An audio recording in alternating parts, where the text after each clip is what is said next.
Ayurveda began in India over 3,000 years ago. The word means knowledge of life. It isn't a single treatment or a set of pills, it's a system. It looks at the whole person, body, mind, and spirit. The goal is not just to cure illness, but to keep people in balance, so disease doesn't take hold in the first place. The earliest texts tied to Ayurveda were written in Sanskrit.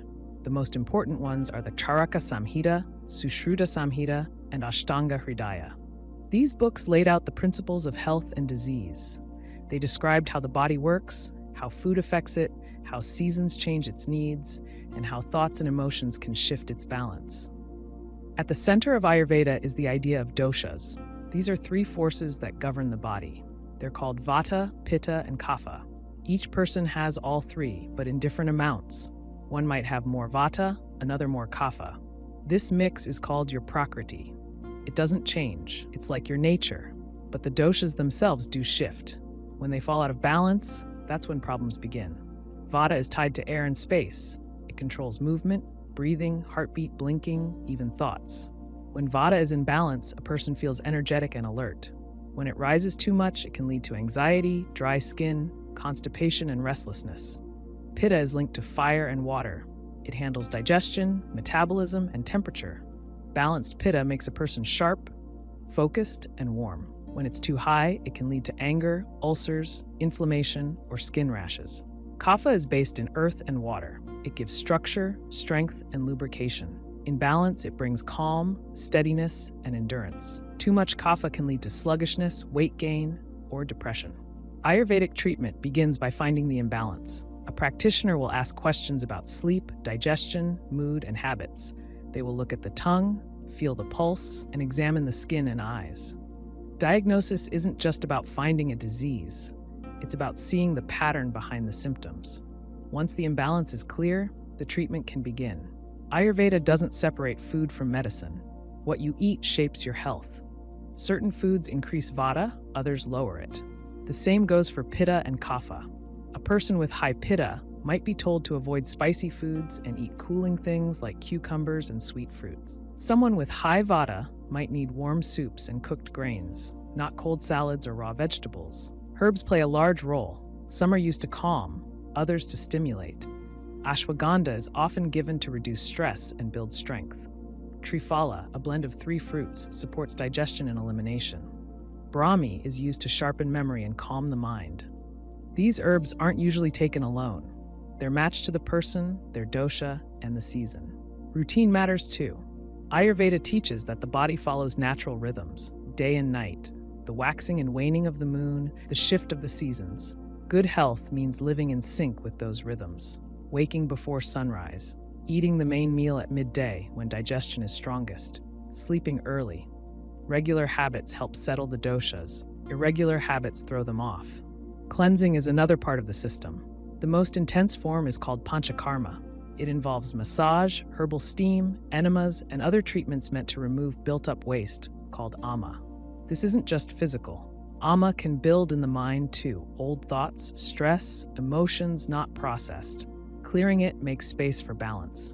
But Ayurveda is not only about treating illness, it teaches how to live. It gives guidance for every stage of life. Children need foods and routines that build strength. Adults need to balance work and rest. The elderly need warming herbs, soft foods, and stillness. There's advice for eating, sleeping, traveling, working, even for the right time to have children. The point is not perfection. The point is to stay balanced enough that the body can do its job. Ayurveda also sees a clear link between the body and the mind. A disturbed mind can lead to disease, and a sick body can disturb the mind. Both must be treated together. If a person suffers from anxiety, a practitioner won't just suggest herbs or meditation. They'll ask what the person eats, how they sleep, what fears they carry, how they speak to others.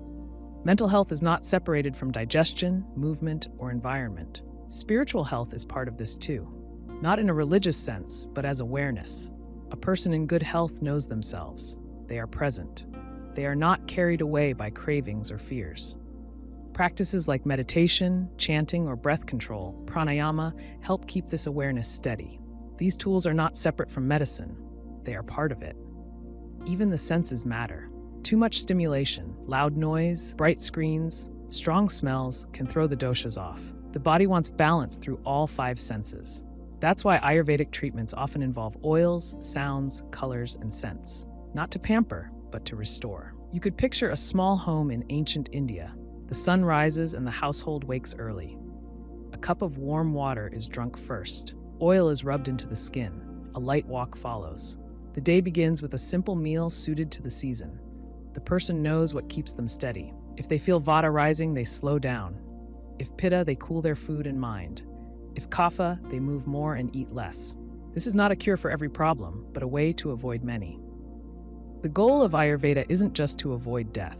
It's to live well, with a clear mind and strong body, in tune with time and place. It's not a fast system. It does not treat symptoms in isolation. It sees the person as a whole, shaped by food, thought, sleep, seasons, and memory. It assumes that healing takes time, attention, and care.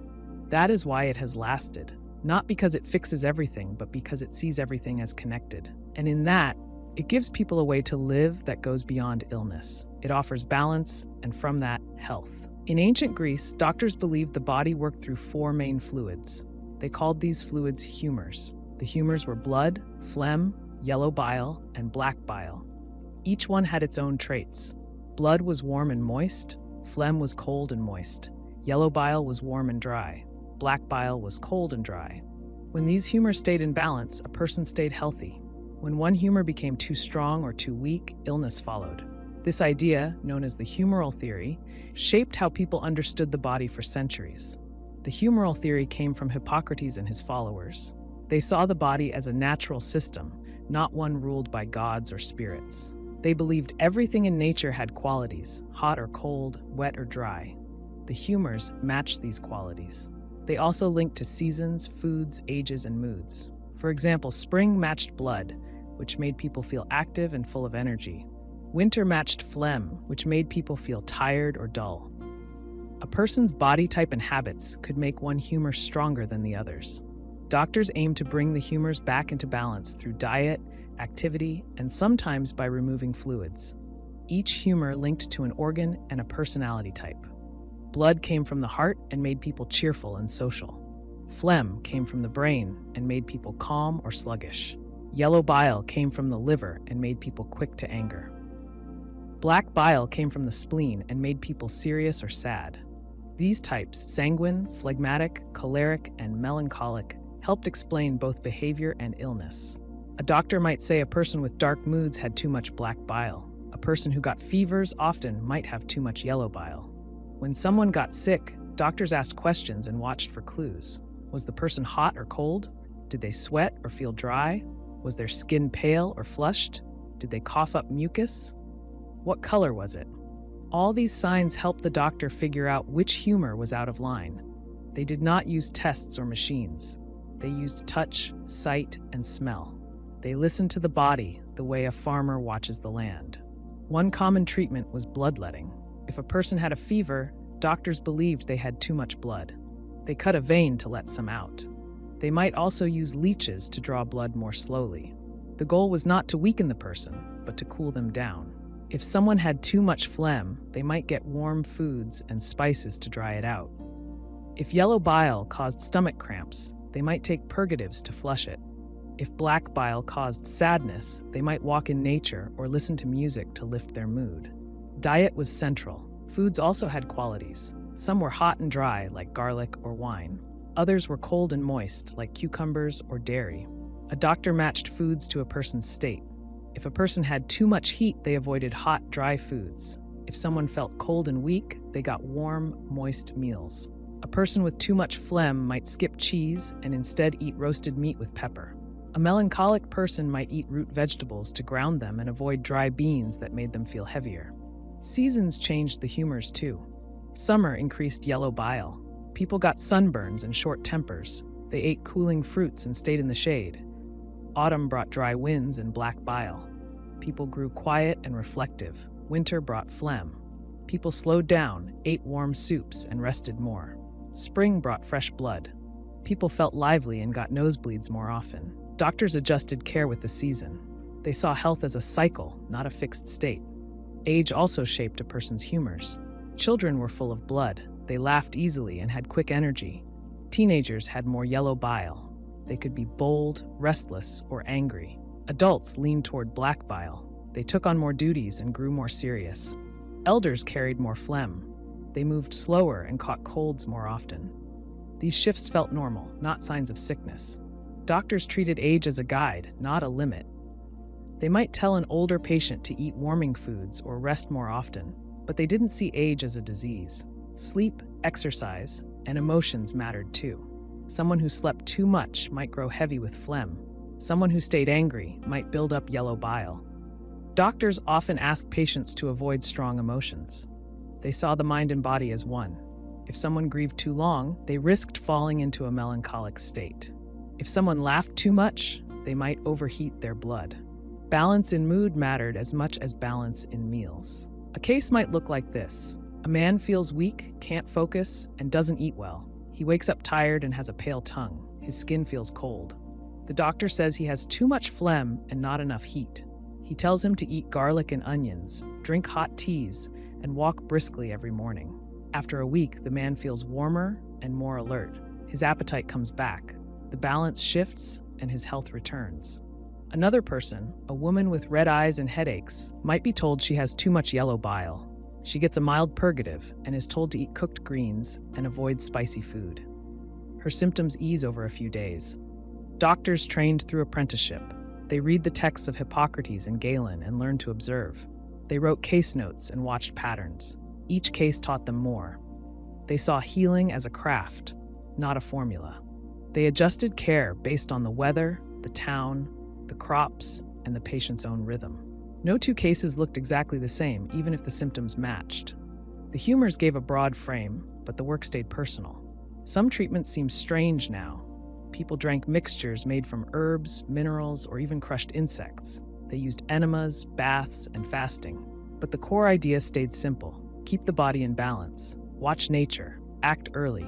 Use food, rest, and the right surroundings. The goal was not only to fix sickness, but to support the person's natural ability to heal. Illness came from the inside, not from an outside attack. By adjusting what went in and how the body moved, the doctor could help reach the right mix. This theory lasted for many centuries because it made sense to people. They could see how diet, mood, and weather changed their health. Even if the model was not exact, it gave a system. It showed that the body was not chaotic, but followed rules. That made illness less frightening. People learned how to care for themselves, not just rely on doctors. They changed what they ate, how they rested, and what they thought about. They took part in their healing. That alone gave them strength. In ancient India, a physician named Sushruta described how to perform surgery with care, skill, and precision. He lived around 600 BCE and wrote a detailed text called the Sushruta Samhita. In this work, he outlined how to treat injuries, remove growths, fix broken bones, and even restore damaged skin. He gave step-by-step guidance for many kinds of surgery. He also listed more than 100 surgical tools. These were not imagined tools. They were crafted with purpose, each shaped for a certain task. He explained how to hold them, when to use them, and what to avoid. Sushruta grouped these tools by what they could do. Some were for cutting, others for scraping, probing, or sewing. He used names like Mandalagra for circular blades and Vrihimukha for sharp, pointed tips. He spoke of tongs, forceps, hooks, needles, and tubes. Each tool had a size, a weight, and a grip. He even gave advice on the metals to use. Iron was strong, but could rust. Bronze was easier to clean. The handles needed to fit the hand well. A poor grip could cause harm during surgery. The shape of the edge had to match the tissue being cut. A deep cut into muscle needed a curved blade. A surface wound needed a straight edge. He did not stop at listing tools. He taught how to practice before treating real patients. He told students to cut vegetables like gourds or cucumbers. He had them pierce animal bladders filled with water to train for delicate incisions. He used leather bags or pieces of wood to practice stitching. This meant students could build their skills in a safe setting. They did not begin on people until they showed steady hands and calm minds. One of the most well-known surgeries he described was for cataracts. When a person had clouded vision and could no longer see clearly, he used a method called couching. He took a curved needle and inserted it beside the eye. With gentle pressure, he pushed the cloudy lens down and out of the line of sight. The patient lay still, and the surgeon worked with full focus. Afterward, the eye was covered, and the person rested in a quiet, clean room. He gave clear rules for aftercare.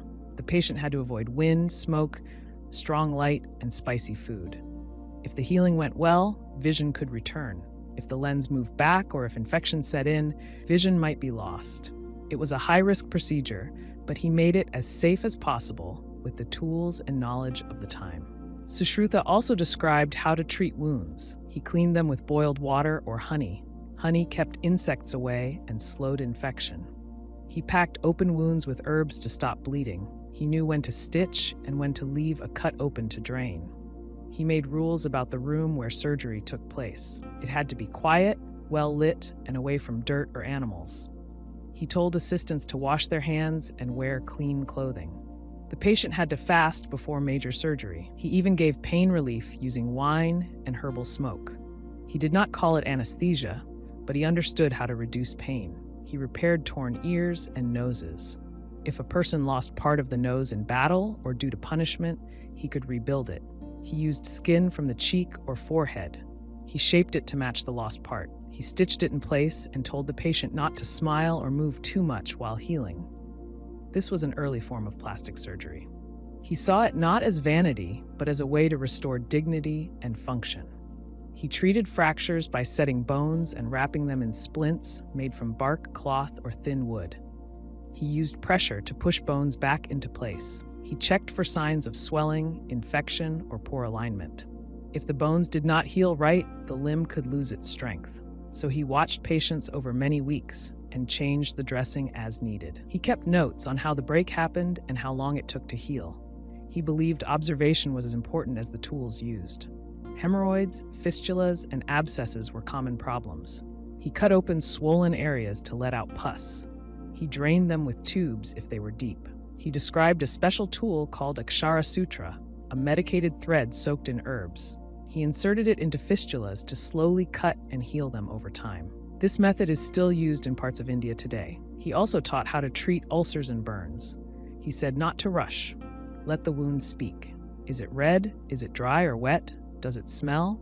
The answers told the surgeon what to do next. He paid close attention to bleeding. If a cut bled too much, he used powder made from tree bark or ash.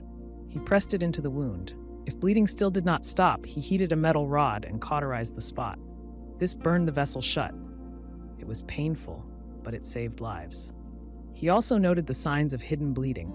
If a person turned pale, lost strength, or felt dizzy, it could mean internal damage. He warned against cutting too deep or near large veins. He listed places on the body where cutting was safe and others where it was deadly. He mapped out arteries and organs based on dissections and long experience. Sushruta worked with a full team. One person held the patient, another handed the tools, someone else prepared the herbs. He gave each role a clear duty. He taught that surgery was not a one-person task. It took trust and timing. The surgeon had to stay calm, even when blood flowed or the patient cried out. He said a good surgeon had to know anatomy, but also ethics. He warned against operating for money alone. He said only operate when needed and never out of pride.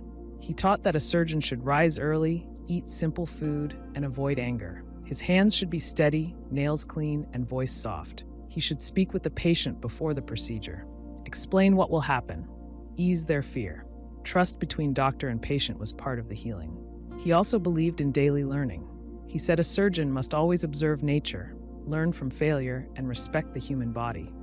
Sushruta's tools were not just metal objects, they were extensions of the mind. Each had a clear use. A small hook lifted a vessel. A sharp blade opened a boil. A hollow tube drained fluid. He gave names, shapes, and uses for each. He did not invent blindly. He shaped tools based on what the body needed. He adjusted their design over time. He learned from the body itself, its curves, its layers, its pain, and its power to heal. Through his careful notes and steady hand, Sushruta left behind more than just a list of instruments. He gave a way of thinking. Surgery was not guesswork. It was a skill that needed tools, training, and deep respect for life. Acupuncture began in ancient China. It is part of a larger system of medicine that sees the body as an interconnected whole. It focuses on balance. In this system, health comes from smooth movement of a life force called qi. Qi flows through the body along paths called meridians. These meridians connect the organs, muscles, and tissues.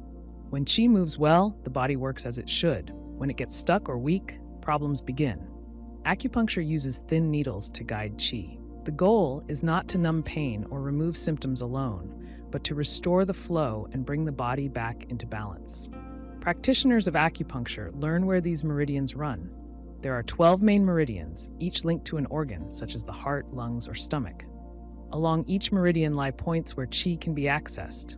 These are acupuncture points. Some lie near the surface, others are deeper. Each has a known effect. Some calm the mind, others help digestion. A point on the hand might treat the head. A point near the foot might help the lungs. The body is seen as one system, not a set of parts. The needle is the main tool. It is fine and solid, not hollow like a syringe. The tip does not cut, but slides through the skin. A skilled practitioner inserts it with control. They may twist or lift it slightly to guide the qi.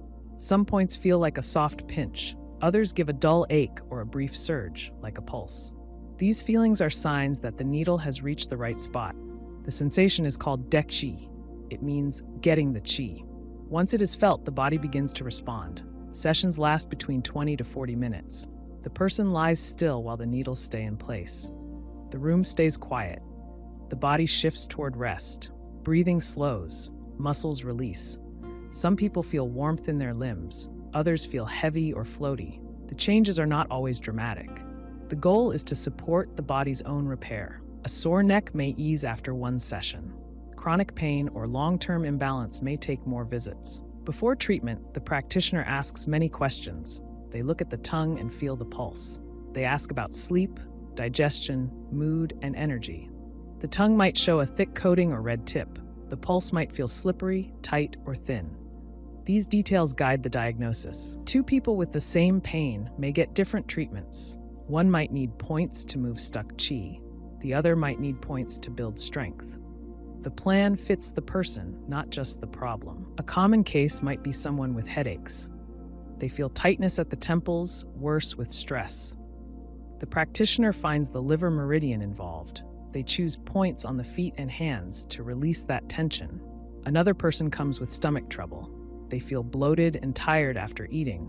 Their pulse feels weak. The practitioner uses points on the lower leg and belly to support digestion. These examples show how treatment shifts based on the pattern, not the symptom alone. Acupuncture also helps with stress and sleep. A person who lies awake with a racing mind may have excess heat in the heart channel. Points on the wrist and ankle can cool and settle the system. A person who wakes too early might need points to nourish the kidney system. These patterns come from watching the body over many generations.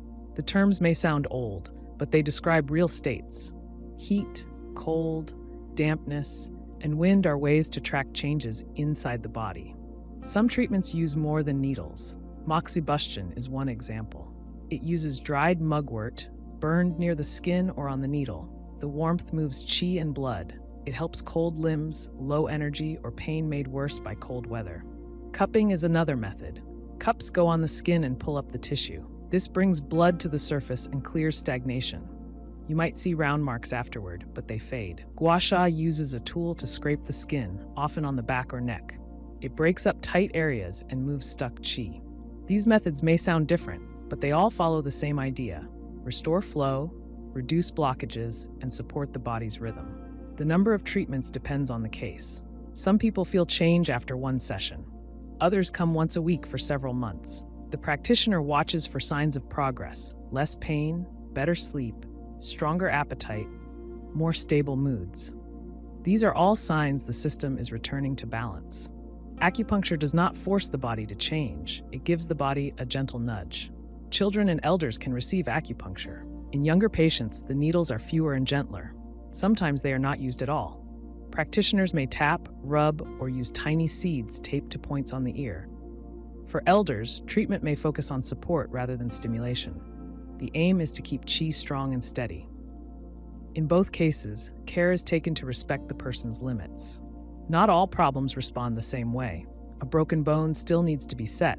A serious infection needs other care. But acupuncture can reduce pain, ease swelling, and support healing.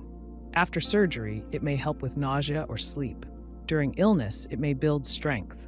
With chronic issues, it may ease the burden and help the person feel more at ease in their body. It works alongside other care, not against it. The space where treatment happens matters. It should be clean, calm, and quiet.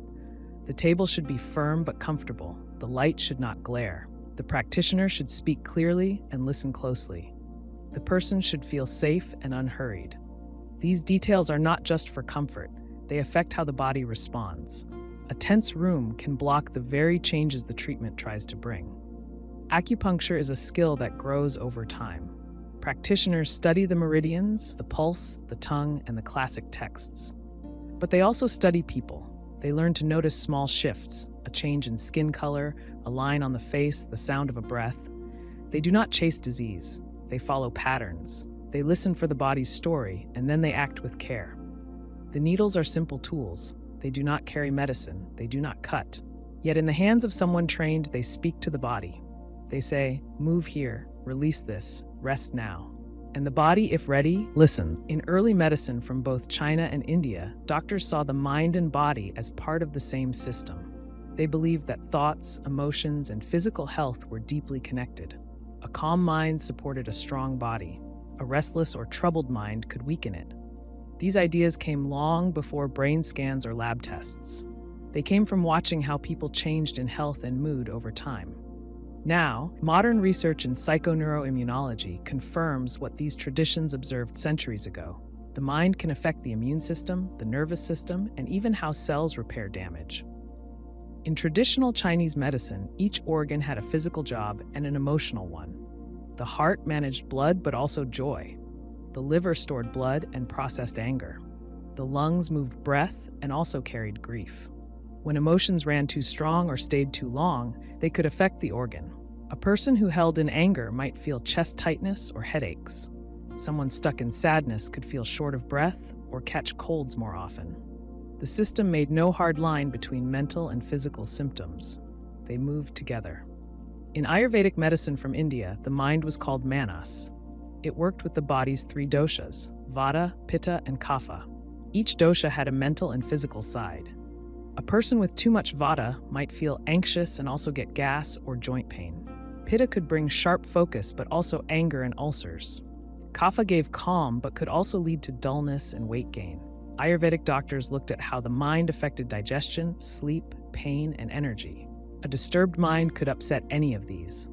A balanced mind helped keep the body stable, even in illness. They treated the mind through breath, food, rest, herbs, and daily routine.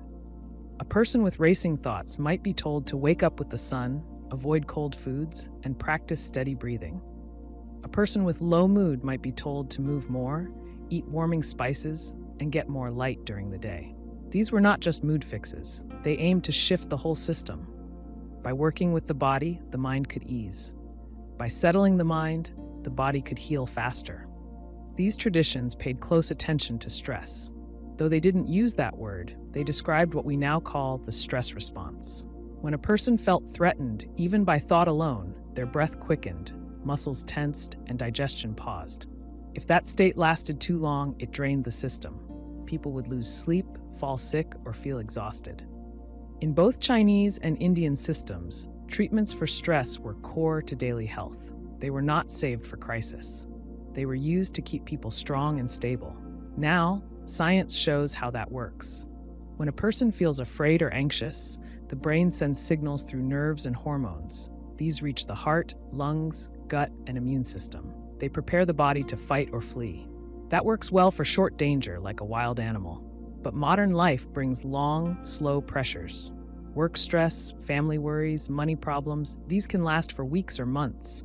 The body stays in a state of alert. It never gets the message to rest. Over time, this weakens the immune system, raises blood pressure, slows healing, and increases pain. The immune system doesn't just fight germs. It also watches for injury, clears out damaged cells, and calms inflammation. When the mind feels safe, the immune system works better. When the mind feels trapped or worn out, It slows down or turns on the body itself. Studies now show that people who feel lonely or helpless get sick more often. Wounds heal slower. Chronic pain feels worse. This supports what traditional systems always said: mental state changes physical outcomes. Sleep is one clear example. When the mind races, sleep becomes hard. Without deep sleep, the body cannot repair cells or store memories. Muscles stay tense, hormones stay off balance. Even appetite can change. People may crave sugar or feel no hunger at all. Over time, this leads to weight gain, high blood sugar, and fatigue. Traditional medicine treated sleep as sacred. They told people to go to bed at the same time, avoid bright lights at night, and wake before sunrise. They saw poor sleep as a sign that the mind or body was off track. Digestion is another area where the mind has clear impact. When someone feels calm, the stomach churns well, enzymes flow, and nutrients get absorbed. When someone feels fear or grief, the stomach may cramp, slow down, or empty too fast. People might feel bloated, constipated, or nauseous. These changes happen even if the food stays the same. In Ayurveda, the fire of digestion is called Agni. It must stay strong and steady. Too much emotion can smother it, so they used herbs, spices, and routines to protect it. Chinese medicine also spoke of spleen qi, which helps turn food into energy. Worry or overthinking could weaken it. Movement helps the mind-body link. In both traditions, movement was not just for muscle strength. It helped release emotion, clear the channels, and move qi or prana. Practices like Tai Chi or yoga used breath, focus, and slow motion to bring awareness to the body. They were not fast or forceful. They were steady and rhythmic. People used them to prevent illness, not just treat it. A person with anxiety might do grounding poses. A person with sadness might do chest-opening ones. Each move supported both body and mood. Touch played a role too. Massage, known as Abhyanga in Ayurveda or Tuina in Chinese practice, helped calm the nerves and relax the muscles. It also signaled safety to the brain. When the skin feels warm pressure, the body releases chemicals that reduce pain and stress. These systems didn't see touch as luxury. They saw it as basic care, like food or water. Breathing was central. The breath sits between mind and body. You can't change your heartbeat at will, but you can slow your breath. When you do, the brain takes it as a sign that things are okay. It shifts the whole system toward rest and repair. In yoga, this is called pranayama. In qigong, it is part of every movement. They used breath to anchor the mind, build energy, and ease fear. A person in panic might learn to breathe low and slow. A person with fatigue might breathe more fully to wake up the system. Even words mattered. What people say to themselves or hear from others can change how their body reacts.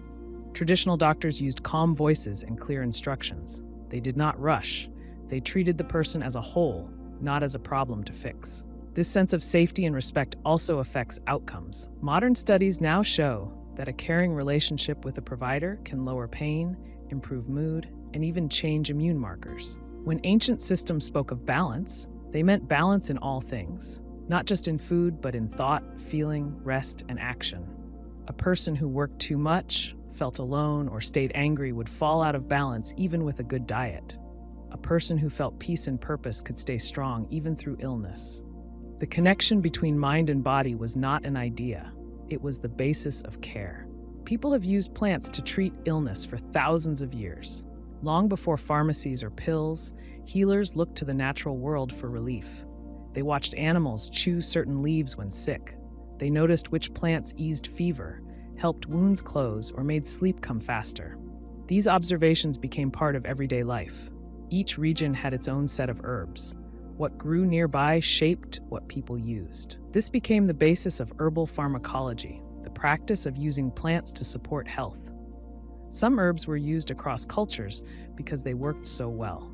Willow bark is one example. People in ancient Egypt, Greece, and China all used it for pain and fever. The bark contains salicin, which the body changes into salicylic acid. This later became the base for aspirin. But in the early days, people didn't know the chemistry. They chewed the bark or made tea from it. A person with a headache or sore joints might sip a bitter brew from willow and feel relief within an hour. The effect was real, even if the reason was unknown. In India, turmeric was used for wounds, stomach issues, and joint pain.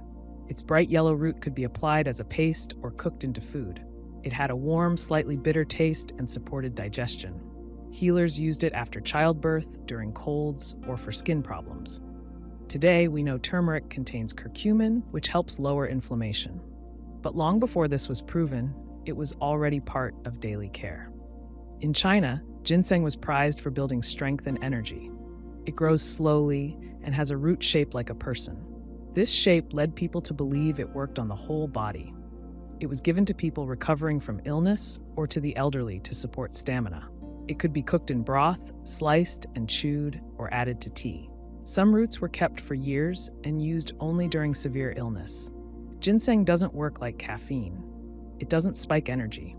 Instead, it supports the body over time, especially during stress or weakness. In Africa, the bark of the yohimbe tree was used for circulation and vitality. In South America, the leaves of coca plants helped with altitude sickness and fatigue. People chewed the leaves while working in the mountains. These practices were not recreational. They were part of survival and labor. In many cases, they required knowledge passed from one generation to the next. The right amount mattered. Too much of any plant could cause harm. Herbal pharmacology was not just about single plants. It was about mixtures. A healer might combine 5 or 6 herbs to match a person's needs. One herb might reduce swelling, another might help sleep, a third might ease the stomach. Together, they worked on different parts of the problem. The mixture would be boiled, soaked, ground into paste, or burned to release fumes. Preparation mattered as much as choice.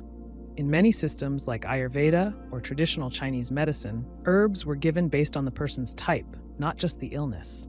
A person with sharp energy and red skin might be given cooling herbs like aloe or licorice. A person with cold hands, fatigue, and bloating might be given warming herbs like ginger or cinnamon. Even the season mattered. In the winter, people drank spiced teas to warm the blood. In summer, they drank bitter or sour drinks to cool the liver. These systems were built on balance. The plants supported that balance. Europe also had a long history of plant medicine. Monks in medieval times kept herb gardens. They used rosemary for memory, sage for sore throats, and mint for digestion. Elderberry was made into syrup for colds. Garlic was used for infection. These plants were part of food as well as medicine. A kitchen garden often doubled as a pharmacy. Not every herb helped, some were harmful. Belladonna, for example, has compounds that affect the nervous system. In small doses, it was used for muscle cramps or as an eye drop to dilate pupils. In larger doses, it could stop the heart. The same plant could heal or kill, depending on the amount and how it was used. This is why herbal knowledge required care. It was passed from teacher to student, often with stories, warnings, and rules. It was not guesswork. Modern pharmacology has roots in these traditions. Many drugs come from plants. Morphine comes from the poppy. Quinine, used for malaria, comes from cinchona bark. Digitalis, used for heart failure, comes from foxglove. Scientists studied which parts of these plants had an effect, then refined them into medicine. But the plant-based form often stayed in use. People continued to use tea, tinctures, or salves alongside pills. The two systems worked side by side. Herbal pharmacology often involved more than just the herb. It included the setting, the person's state of mind, and the relationship with the healer. A person might drink bitter tea while sitting by a fire, wrapped in blankets, told to rest and stay quiet. That setting supported the herb's work. The body had space to heal. The taste, smell, and warmth all signaled to the body that care had begun. A typical case might look like this. A person has a deep cough that lingers after a cold. Their chest feels heavy. They feel tired. A healer might boil licorice root with ginger and orange peel. The person drinks it twice a day. The tea soothes the throat, loosens mucus, and lifts energy. After a few days, the cough starts to ease. Another case might be a woman with painful cramps. She's given cramp bark in tea or tincture form, along with warm compresses. The muscles relax, the pain fades. Some herbs acted quickly, others worked over weeks. A tonic like ashwagandha might be taken every day to support stress and sleep. It wouldn't change things overnight, but over time, the person might feel more stable. Another herb like valerian might be used just before bed to help with sleep. The timing and dose made a difference. This careful use came from long experience. Healers also knew how to harvest. The time of year changed a plant's power. Roots were dug in fall, when the plant's energy sank. Leaves were picked in spring. Flowers were taken just as they opened. Some parts of the plant were helpful, others toxic. Rhubarb root can help digestion. Its leaves are dangerous. These details mattered. A mistake in harvest or storage could make a safe herb harmful. In many places, herbal knowledge stayed in the hands of families or small groups. Grandparents taught grandchildren. Villagers trusted local healers. Books were written in simple language, with drawings or poems to help memory. People didn't see plants as separate from daily life. They cooked with them, bathed with them, burned them for scent or smoke. They lived with them. Herbal pharmacology is not about magic. It is about close observation, respect for nature, and trial over time. The plants speak through taste, scent, and effect. Some cool, some warm. Some move the bowels, others calm the nerves. The body responds if the match is right. In this way, healing is not something done to the body, but something worked with. The herb supports. The body takes the next step. In the early 6th century, an Indian mathematician and astronomer named Aryabhata wrote a book called the Aryabhatiya. In it, he made a bold claim. He said that the Earth turns on its own axis. This idea went against what many believed at the time. Most people thought the sky moved around a still Earth. They saw the sun rise in the east and set in the west and assumed the sun moved. Aryabhata said the Earth spun from west to east, making it look like the sky turned the other way. He also gave hints that the Earth goes around the sun, not the other way around. He didn't lay out a full heliocentric system as later thinkers did, but he questioned the idea that the sun moves around the Earth. He noticed that the planets seemed to move in strange paths. Sometimes they went backward in the sky. These loops, called retrograde motion, didn't make sense if the planets circled Earth in perfect paths. Aryabhata said this strange motion could be explained if Earth moved too.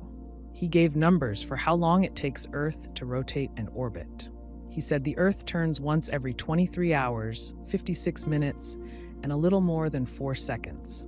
That number comes very close to what we now call a sidereal day, the time it takes the Earth to spin once relative to the stars. He also gave a value for the length of a year and explained the causes of eclipses. He said the Earth casts a shadow on the moon during a lunar eclipse. He did not say a demon swallowed the moon, as some stories claimed. He used reason and observation instead. Aryabhata lived in a time when much of science mixed with religion and myth.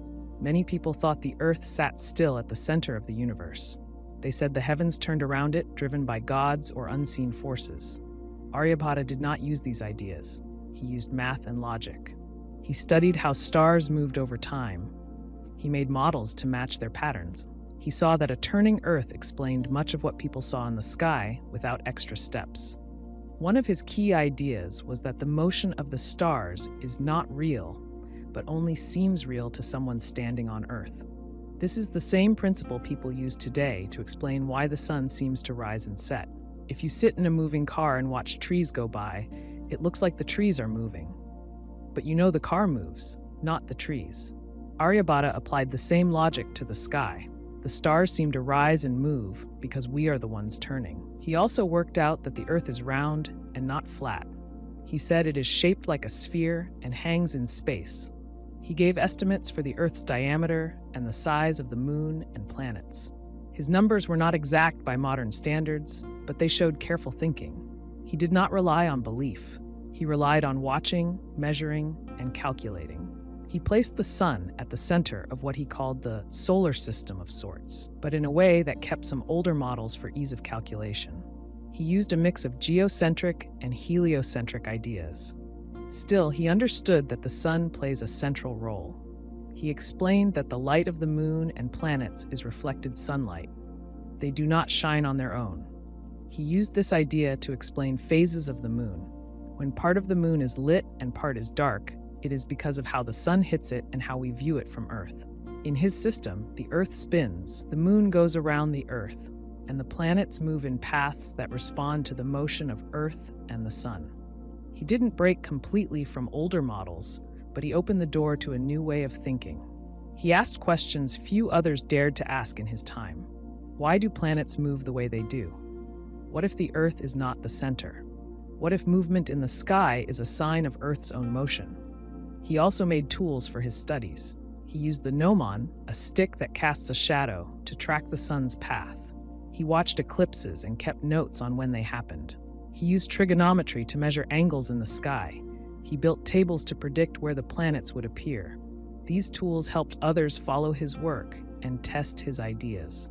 He was not only a thinker, but a teacher. He showed others how to look at the sky with fresh eyes.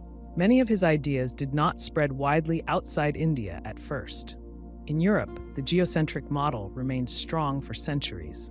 It was not until the 1500s that Nicolaus Copernicus in Poland made a full model where the Earth went around the sun. This model also explained retrograde motion and helped lay the foundation for modern astronomy. Copernicus did not mention Aryabhata, and it is not clear if he knew of his work. But Aryabhata had already started asking the right questions 1,000 years earlier. In India, Aryabhata's ideas continued to influence scholars. Later astronomers like Brahmagupta and Bhaskara expanded on his work. They debated some of his points, but often used his methods. They copied his models, refined his numbers, and taught his theories in schools. His book, written in verse to aid memory, became a key text for generations. People memorized the stanzas and explained their meaning in commentaries. Aryabhata did not claim to know everything. He left room for future work. He focused on what he could observe and measure. He gave numbers, formulas, and reasons. He showed that science could grow from careful thought, not only from tradition. His idea that the Earth spins on its axis was not accepted by all in his time. It took many centuries for people to prove it with tools like telescopes and satellites. But the idea began with minds like his. He worked without modern equipment. He had no telescope, no printed books, no access to libraries filled with data. He worked from patterns in the stars and logic drawn from the world around him. When he saw the stars move, he did not assume they revolved around him. He considered that he might be the one in motion. That change in viewpoint takes courage. It asks a person to step outside their own experience and question what seems obvious. By placing motion in the hands of the Earth, Aryabhata made space more than just a backdrop. He showed that we are not still while everything else moves. We are part of the motion. We are inside the system. And to understand that system, we must be willing to see ourselves differently. That shift in thinking is what makes science possible. Aryabhata made that shift, and in doing so, he pointed toward the stars not just as lights in the sky, but as parts of a larger pattern waiting to be understood. Around 150 BCE, a Greek astronomer named Hipparchus made a quiet but important discovery. He found that the position of the stars in the sky changes slowly over time. It wasn't a mistake in his math. It wasn't a flaw in his tools. It was something in the Earth itself. He realized the Earth's axis, the line it spins around, wobbles. This slow wobble shifts the background of the sky. It changes the position of the equinoxes, the points where the sun crosses the celestial equator in spring and autumn. Today, this motion is called the precession of the equinoxes. Hipparchus didn't start with a theory. He started with observation. He compared star charts from his own time with records made centuries earlier, especially those from the Babylonians. He found that certain stars, which should have lined up with the equinoxes, had shifted. It wasn't a large shift. It was about 1 degree every 72 years. That's the width of 2 fingers held out at arm's length, spread out over a lifetime. But the change was clear. The stars weren't standing still. Something was moving the sky, very slowly, over centuries. He looked at the fixed stars, those that stay in the same place relative to each other, and noticed their position had changed compared to the equinox point. This point should stay the same if the sky was a fixed dome, but it didn't. It moved. Hipparchus worked out that this movement came from the Earth itself, not from the stars. He said the Earth's axis must be slowly shifting like a spinning top that leans and wobbles as it turns. This wobble is what causes the precession. The Earth's axis doesn't point in the same direction forever. Right now, it points close to the North Star, Polaris, but in the past it pointed to a different star. In the future, it will point somewhere else. This change is slow and takes about 26,000 years to complete a full circle. Hipparchus didn't know the full cycle, but he saw enough to measure the rate. His method was simple but careful. He used the equinoxes as reference points. The equinox happens when day and night are the same length. This happens twice a year, in spring and autumn. If you track the sun on those days, you can mark its position in the sky against the background stars. He noticed that over time, the equinox didn't happen in the same place among the stars. It moved westward along the ecliptic, the path the sun appears to travel through the sky each year. This motion was slow and steady, about 1 degree every 72 years. That meant a full circle would take thousands of years. He called this movement precession, meaning a shift that happens before or ahead of something. The discovery mattered because it showed that the heavens were not fixed. Before Hipparchus, many thought the stars stayed in the same place forever. They believed the sky was perfect, changeless, and eternal. Hipparchus showed that even the stars move, not quickly, but in a steady, long rhythm. This idea changed how people thought about the sky. It added time to space.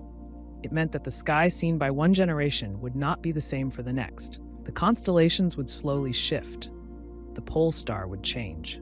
The signs of the zodiac would drift. For example, the spring equinox used to happen when the sun was in the constellation Aries. That's why people still call it the first point of Aries. But today, because of precession, the sun is in Pisces at the spring equinox. In a few hundred years, it will be in Aquarius. This shift is slow but steady.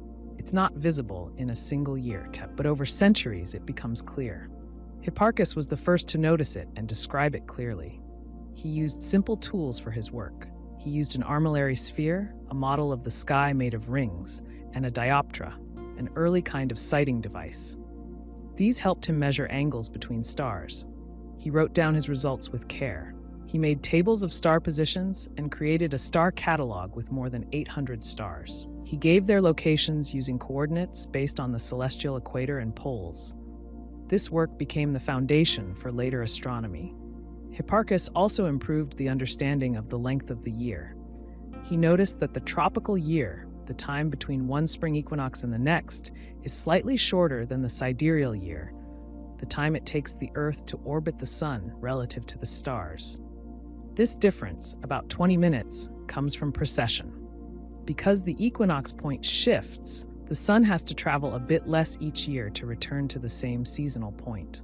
Hipparchus saw this and recorded it, showing again how the Earth's motion affects what we see in the sky. He used his findings to improve calendars and predict eclipses. He connected the motion of the Earth with the motion of the sun and moon. He worked out how to calculate the position of celestial bodies with more accuracy than anyone before him. His tables were used for centuries and became part of later works by Ptolemy and others. To understand what Hipparchus saw, imagine a globe tilted at an angle. The Earth spins around this tilt. Over time, that tilt slowly traces a circle. The North Pole points to one star, then slowly shifts to another. The stars themselves don't change, but our point of view does. This is what causes the precession of the equinoxes. Hipparchus didn't see it all in his lifetime, but he saw enough to know it was happening. He explained his ideas using the tools of his time: geometry, observation, and comparison. He didn't use stories or myths to explain the stars. He used logic. He didn't have telescopes or computers. He had his eyes, his notes, and the sky. But with these, he found a pattern that takes thousands of years to complete. He found movement where others saw stillness. His work didn't travel fast. It stayed in books copied by hand, passed from scholar to scholar. But the ideas lasted. They were picked up by later astronomers in the Islamic world, then in Europe. Each added new tools, but many used Hipparchus's observations as their starting point. His discovery of precession became one of the first signs that the heavens were not fixed and eternal. They changed slowly, just like the Earth itself. In ancient Mesopotamia, long before telescopes or printed calendars, the Babylonians watched the sky from the tops of stepped towers called ziggurats. These structures were not only temples, they also served as observatories. From their high platforms, priests and scribes tracked the stars, the moon, and the wandering lights we now call planets. Night after night, they made notes on clay tablets, writing in cuneiform.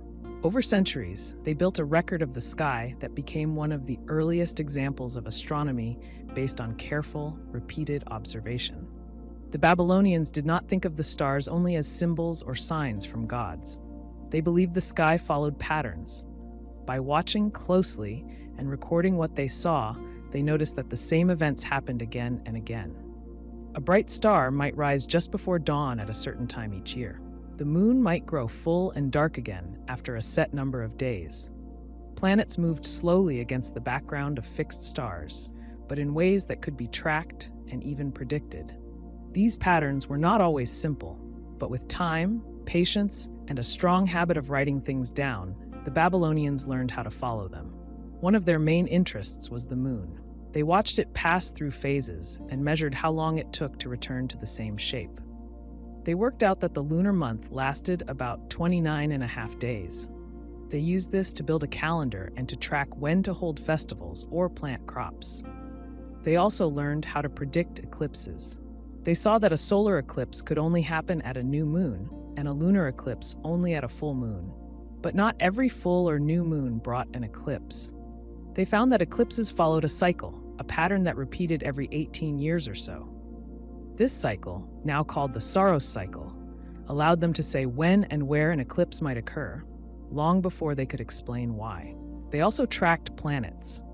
To the naked eye, 5 planets are visible: Mercury, Venus, Mars, Jupiter, and Saturn. These were called wandering stars because they did not stay fixed in the same place like the background stars. The Babylonians followed their motion through the constellations. They gave each planet a name and linked it to a god. Venus, for example, was associated with Ishtar, the goddess of love and war, but their records were more than stories.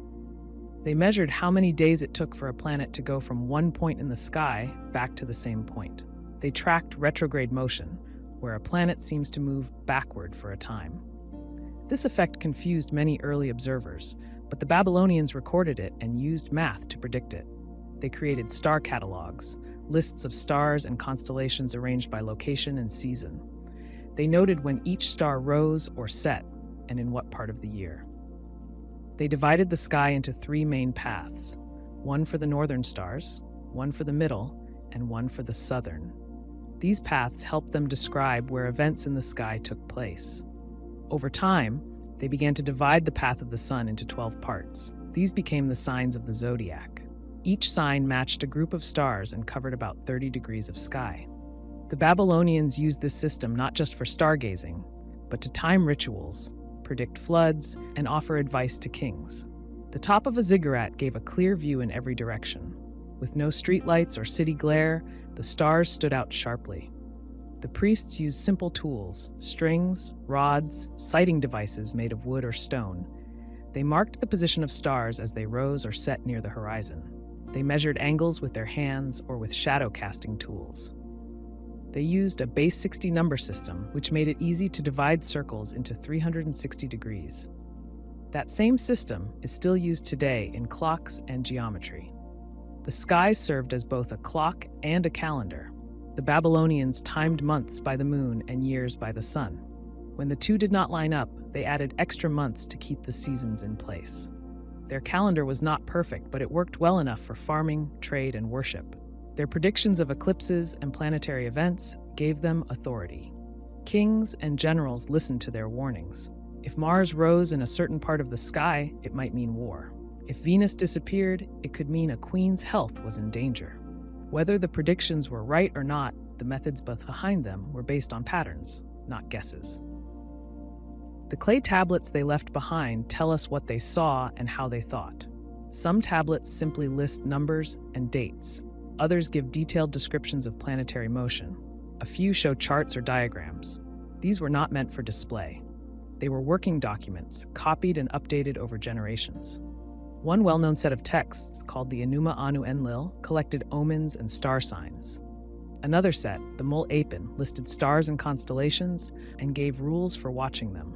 From these records, we know that the Babylonians reached a high level of skill in observational astronomy. They did not explain why the planets moved as they did. They did not build models like those of later Greek astronomers. But they could say when things would happen and where in the sky.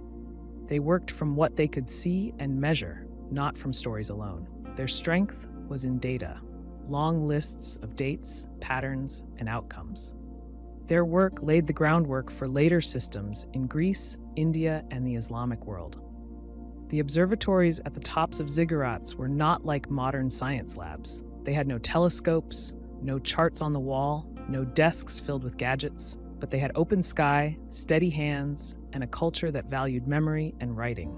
Night after night, year after year, the priests and scribes climbed the stairs, faced the dark, and looked up. They did not expect to find answers quickly. They trusted that slow, careful watching would reveal the truth. Their approach was patient and exact. They did not rush to explain what they saw. They recorded first, then looked for patterns. They checked their predictions against what actually happened. If the moon came early or late, they noted the change. If a planet moved differently than expected, they updated the record. This habit of testing ideas against results is part of what makes science work. The Babylonians used it before the word science existed. A typical night at a ziggurat observatory might begin just after sunset. The priest would look for the first star to appear. He might mark its place with a stick or stone. He might use a measuring cord to check its angle above the horizon. As more stars appeared, he would watch for certain ones known to rise at that time of year. He would make notes on a clay tablet using a stylus. If the moon was visible, he would check its shape and position. If a planet was expected, he would track its movement hour by hour. By morning, he might have pages of marks, all waiting to be checked against past records. This work was hard and slow. It required clear skies, good memory, and a steady hand. But it paid off. Over time, the Babylonians built one of the most complete records of the night sky ever made without a telescope. Their observatories, high on the ziggurats, gave them not just a better view, but a better way to see time itself, stretched across stars, measured in cycles, and written in clay. In ancient Mesoamerica, long before modern science, the Maya watched the sky with great care. They had no telescopes, but they understood the patterns of the sun, moon, stars, and planets with remarkable accuracy. They built their cities and temples to line up with these patterns. They created calendars that tracked time over thousands of years. Their records show that they paid attention not only to what they saw in the sky, but also to how those patterns shaped their world on Earth.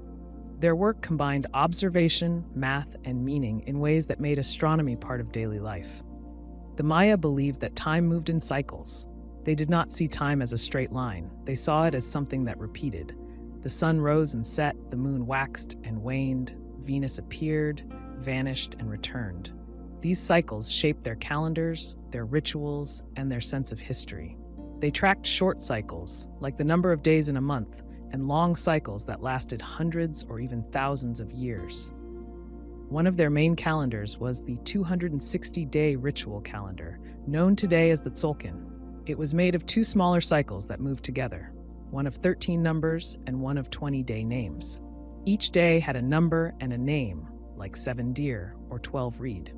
When the two cycles came back to the same combination, 260 days had passed. This calendar was used for ceremonies, naming children, and guiding decisions. Every day carried a certain energy or tone. Priests trained to read these patterns and give advice based on them.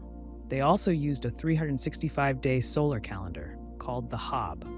This calendar followed the sun and matched the seasons. It had 18 months of 20 days, plus 5 extra days at the end of the year.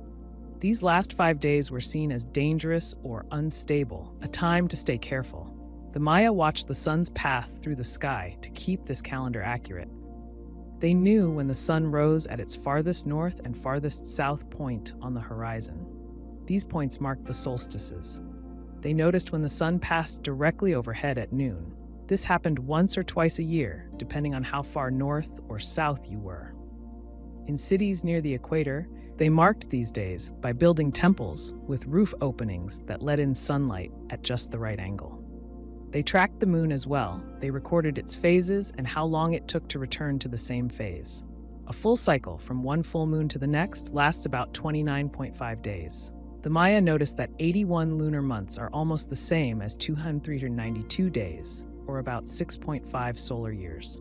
They used this pattern to predict lunar eclipses. They knew that eclipses happen when the sun, moon, and earth line up.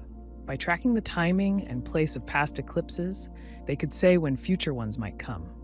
Venus was one of the most important planets to the Maya. They called it the morning star and the evening star, depending on where it appeared. They tracked its cycle very closely. Venus rises before the sun for about 263 days, disappears for about 50, then reappears in the evening sky for another 263 days before vanishing again for 8 days. The full cycle takes 584 days. The Maya recorded this pattern in the Dresden Codex, one of the few surviving books from that time. They used Venus to time battles, offerings, and major events. If Venus rose on a certain day, it might be seen as a good time to begin war or end one. The Maya also tracked Mars, Jupiter, and Saturn.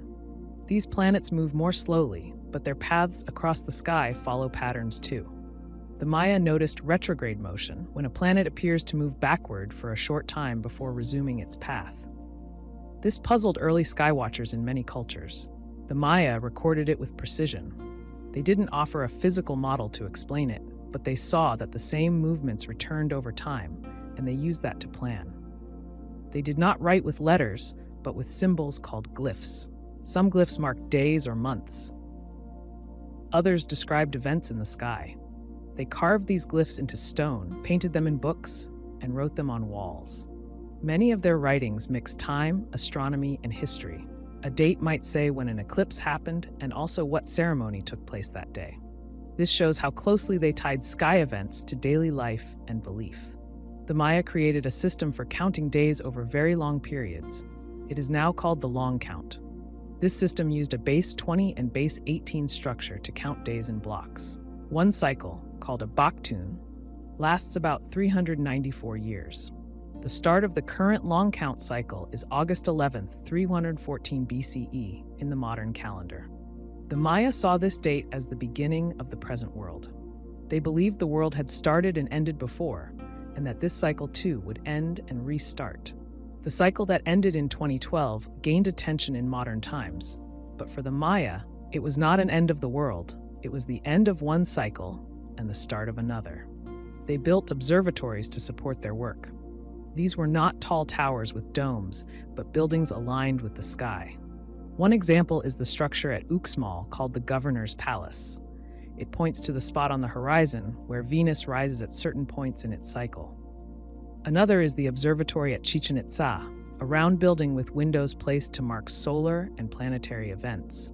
These buildings were tools for watching, measuring, and predicting. A typical day for a Maya skywatcher might begin before sunrise. They would look for Venus, then mark its position. They would check the moon's phase and note its shape.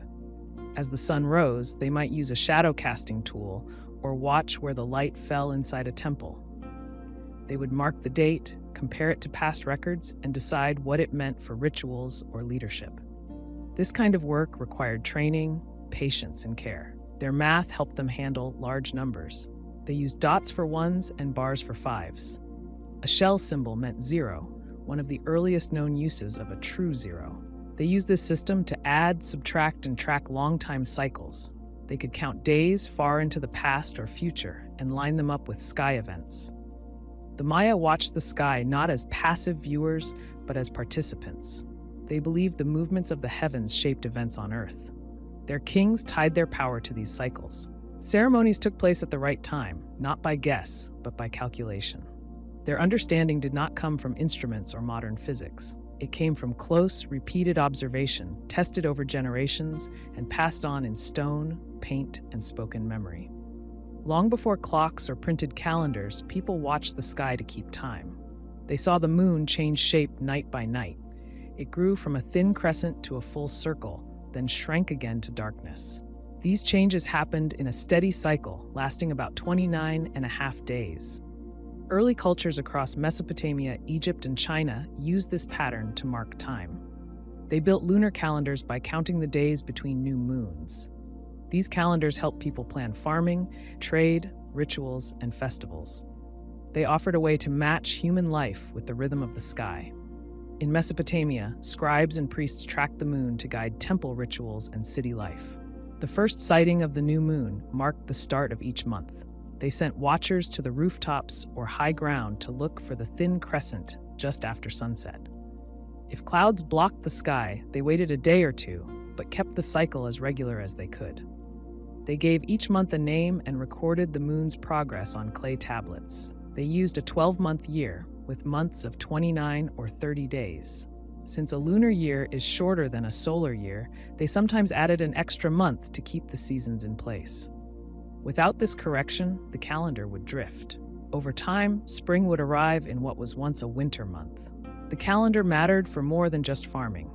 It tied into religion, taxes, and royal duties. Kings scheduled events according to the moon. Offerings to gods happened on set lunar days. Market days followed the cycle. Eclipses, when the moon darkened or the sun vanished, were seen as signs and were carefully timed. The moon helped create a shared structure for time across a whole city or kingdom. Even when the sun seemed the same each day, the moon offered a visible way to mark progress. In Egypt, the calendar started with the moon, but changed over time. Early Egyptians followed lunar months. Priests tracked the crescent moon to begin each cycle. They noted when the moon rose and set, how bright it appeared, and what stars rose nearby. This helped time religious events and shape early festival calendars. But as their farming relied more on the Nile's flood cycle, they shifted toward a solar calendar of 365 days. Even so, the moon still played a role in religious life. Certain festivals stayed tied to lunar dates. The start of each month could still be marked by the moon's phase, even if the formal calendar moved with the sun. Egyptian sky watchers used simple tools to help their observations. They used merkhets, tools that tracked the stars and helped align buildings. They also used palm fronds or rods to sight the moon and stars. By watching the sky at regular times each night, they built a system of lunar timekeeping that worked alongside their other calendars.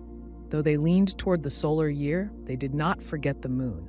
They knew its pull and kept it in their temples and myths. In China, the lunar calendar shaped both daily life and state affairs. The traditional Chinese calendar is a lunisolar calendar. That means it follows the moon to count months and the sun to place the year within the seasons. Each month starts on the day of the new moon. The full moon falls in the middle. They used 12 months most years, but added a leap month every 2 to 3 years to stay in sync with the solar year. This system still guides festivals today, like the Lunar New Year and the Mid-Autumn Festival. Chinese astronomers made detailed notes on the moon's phases. They recorded the exact time of new and full moons. They tracked how the moon's path changed through the year. They also connected the moon's cycle to the tides, plant growth, and human health. The calendar shaped everything from planting rice to scheduling weddings. Imperial courts relied on official calendars to unify the kingdom. Court astronomers kept careful records, and the emperor's rule was linked to how well the calendar matched the sky. The moon's rhythm matched human cycles. In many cultures, people tied the lunar month to the human body, especially in tracking fertility or timing childbirth. A cycle of 28 to 30 days was easy to follow without tools. It could be observed directly, felt in the body, and shared through stories and rituals. The full moon often marked a time of gathering, while the new moon was linked with stillness or beginnings. Across regions, festivals followed the moon. A new moon might mark a time for fasting or silence. A full moon might bring dance, fire, and food. In Mesopotamia, certain gods were honored at the full moon. In China, the Mid-Autumn Festival celebrates the harvest and moon viewing with lanterns and mooncakes. These events did not happen on fixed dates by the modern calendar. They happened when the moon reached a certain shape. This created a rhythm people could feel and pass down. The moon also helped sea travel. Sailors could time their voyages by the tides, which followed the moon. In river cultures like Mesopotamia and China, high water meant easier travel and trade. By tying the moon's phases to water levels, traders and farmers made better plans. The moon gave warning of coming shifts in the environment. A typical observer might rise early or wait until dusk to look at the sky. They would mark the moon's shape and position. They might keep a count of days since the last new moon. They would note if the moon rose earlier or later than expected, or if clouds blocked the view. These small acts, repeated over years, built calendars that guided large groups of people. They did not rely on machines or complex math. They relied on memory, care, and shared effort. Lunar calendars show how people used what they could see to understand time. They didn't need to know the moon's distance or mass. They watched, counted, and matched sky to Earth. When crops sprouted or birds returned, it often matched a known moon phase. That made the calendar useful and grounded. It kept time through what people could trust with their eyes. Over time, some regions shifted towards solar calendars for precision. But even then, the moon remained a guide for ritual, rest, and rhythm. The full moon still lights the night. The new moon still brings a quiet sky. The pattern still repeats. Early calendars followed that pattern because it was close, visible, and true. It was the first clock, hung high in the sky, always changing, always returning. In ancient Egypt, people paid close attention to the sky. They watched the stars to track time, guide farming, and plan religious festivals. One star, Sirius, stood out. It was the brightest star in the sky, and it appeared at a key time each year. Just before dawn, when the sun had not yet risen but the sky began to glow, Sirius rose in the east. This moment is called the Heliacal Rising. In Egypt, the Heliacal Rising of Sirius came just before the Nile began its yearly flood. That flood was the lifeline of Egyptian farming. When the waters came, they soaked the fields, left behind rich silt, and made planting possible. The connection between the star and the river was strong, and it helped the Egyptians measure the solar year. The Egyptians noticed that the Heliacal Rising of Sirius came about the same time each year. They counted the number of days between one rising and the next. The total was about 365 and 1/4 days. This number is close to what we now call the solar year, the time it takes the Earth to orbit the sun once. Without clocks, telescopes, or modern tools, they came very close to the true figure through careful observation. They did not explain it with physics, but they understood the pattern. The cycle repeated. The star returned. The flood came. The Egyptians used this cycle to build their calendar. They divided the year into 12 months of 30 days each. That gave them 360 days. They then added 5 more days at the end of the year. These were called epigomenal days. They were set aside for special rituals, often to honor the gods. This brought the calendar to 365 days, but they did not include the extra quarter day. As a result, the calendar slipped a little each year. Over centuries, the rising of Sirius drifted through their calendar dates. The priests knew this. They adjusted their ceremonies to match the sky, even if the civil calendar drifted. They let the calendar serve daily use while they kept track of the sky separately. The link between Sirius and the Nile made this calendar useful. Farmers needed to know when the flood would start. If they planted too early, crops would wash away. If they waited too long, they would miss the fertile window. Watching the star helped them prepare. The priests shared this knowledge, and temples became centers of timekeeping. In cities like Thebes or Heliopolis, priests recorded the stars rising and told people when to expect the flood. The calendar became more than a tool. It became part of how Egypt ran: when to plant, when to harvest, when to pray. They did not use star charts the way later astronomers did. They used sight, memory, and tools like plumb lines or sighting rods to track the position of the stars.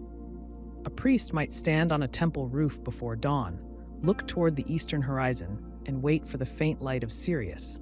Once it appeared, they would mark the day and note its place in the cycle. This method depended on clear skies and steady practice. But it worked. Over generations, they built a record of time that matched the seasons with impressive accuracy.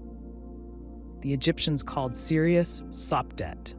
She was linked to the goddess Isis, who played a key role in myths of renewal and life. The rising of Sirius was not only a marker of time, it was a sign of rebirth. When the star appeared, it meant the Nile would rise, the fields would bloom, and life would return to the land. This event tied together science, myth, and survival. The priests saw it as a sacred moment. The people saw it as a sign to begin again. The solar calendar shaped the rhythm of Egyptian life. The year was divided into 3 seasons: Akhet, the flood; Peret, growth; and Shemu, harvest. Each season lasted 4 months. These divisions matched the needs of farming. When the Nile flooded, fields were underwater. That was Akhet. When the waters receded, farmers planted. That was Peret. When the crops grew and ripened, they harvested. That was Shemu. The solar year helped people move with the land, not against it. Even with a calendar that slowly drifted, the Egyptians managed to keep their system working. They did not use leap years, but their sky watchers kept the real cycle in view. The temples watched Sirius. The state used the 365-day calendar for taxes, work schedules, and planning. Over long periods, the two systems would go out of sync, but the Egyptians understood that. They let practical life follow the civil calendar and sacred life follow the stars. Other cultures noticed Sirius too, but Egypt gave it a central role. The connection between star, river, and calendar was clear and useful. That made it one of the earliest examples of using a celestial event to build a solar-based year.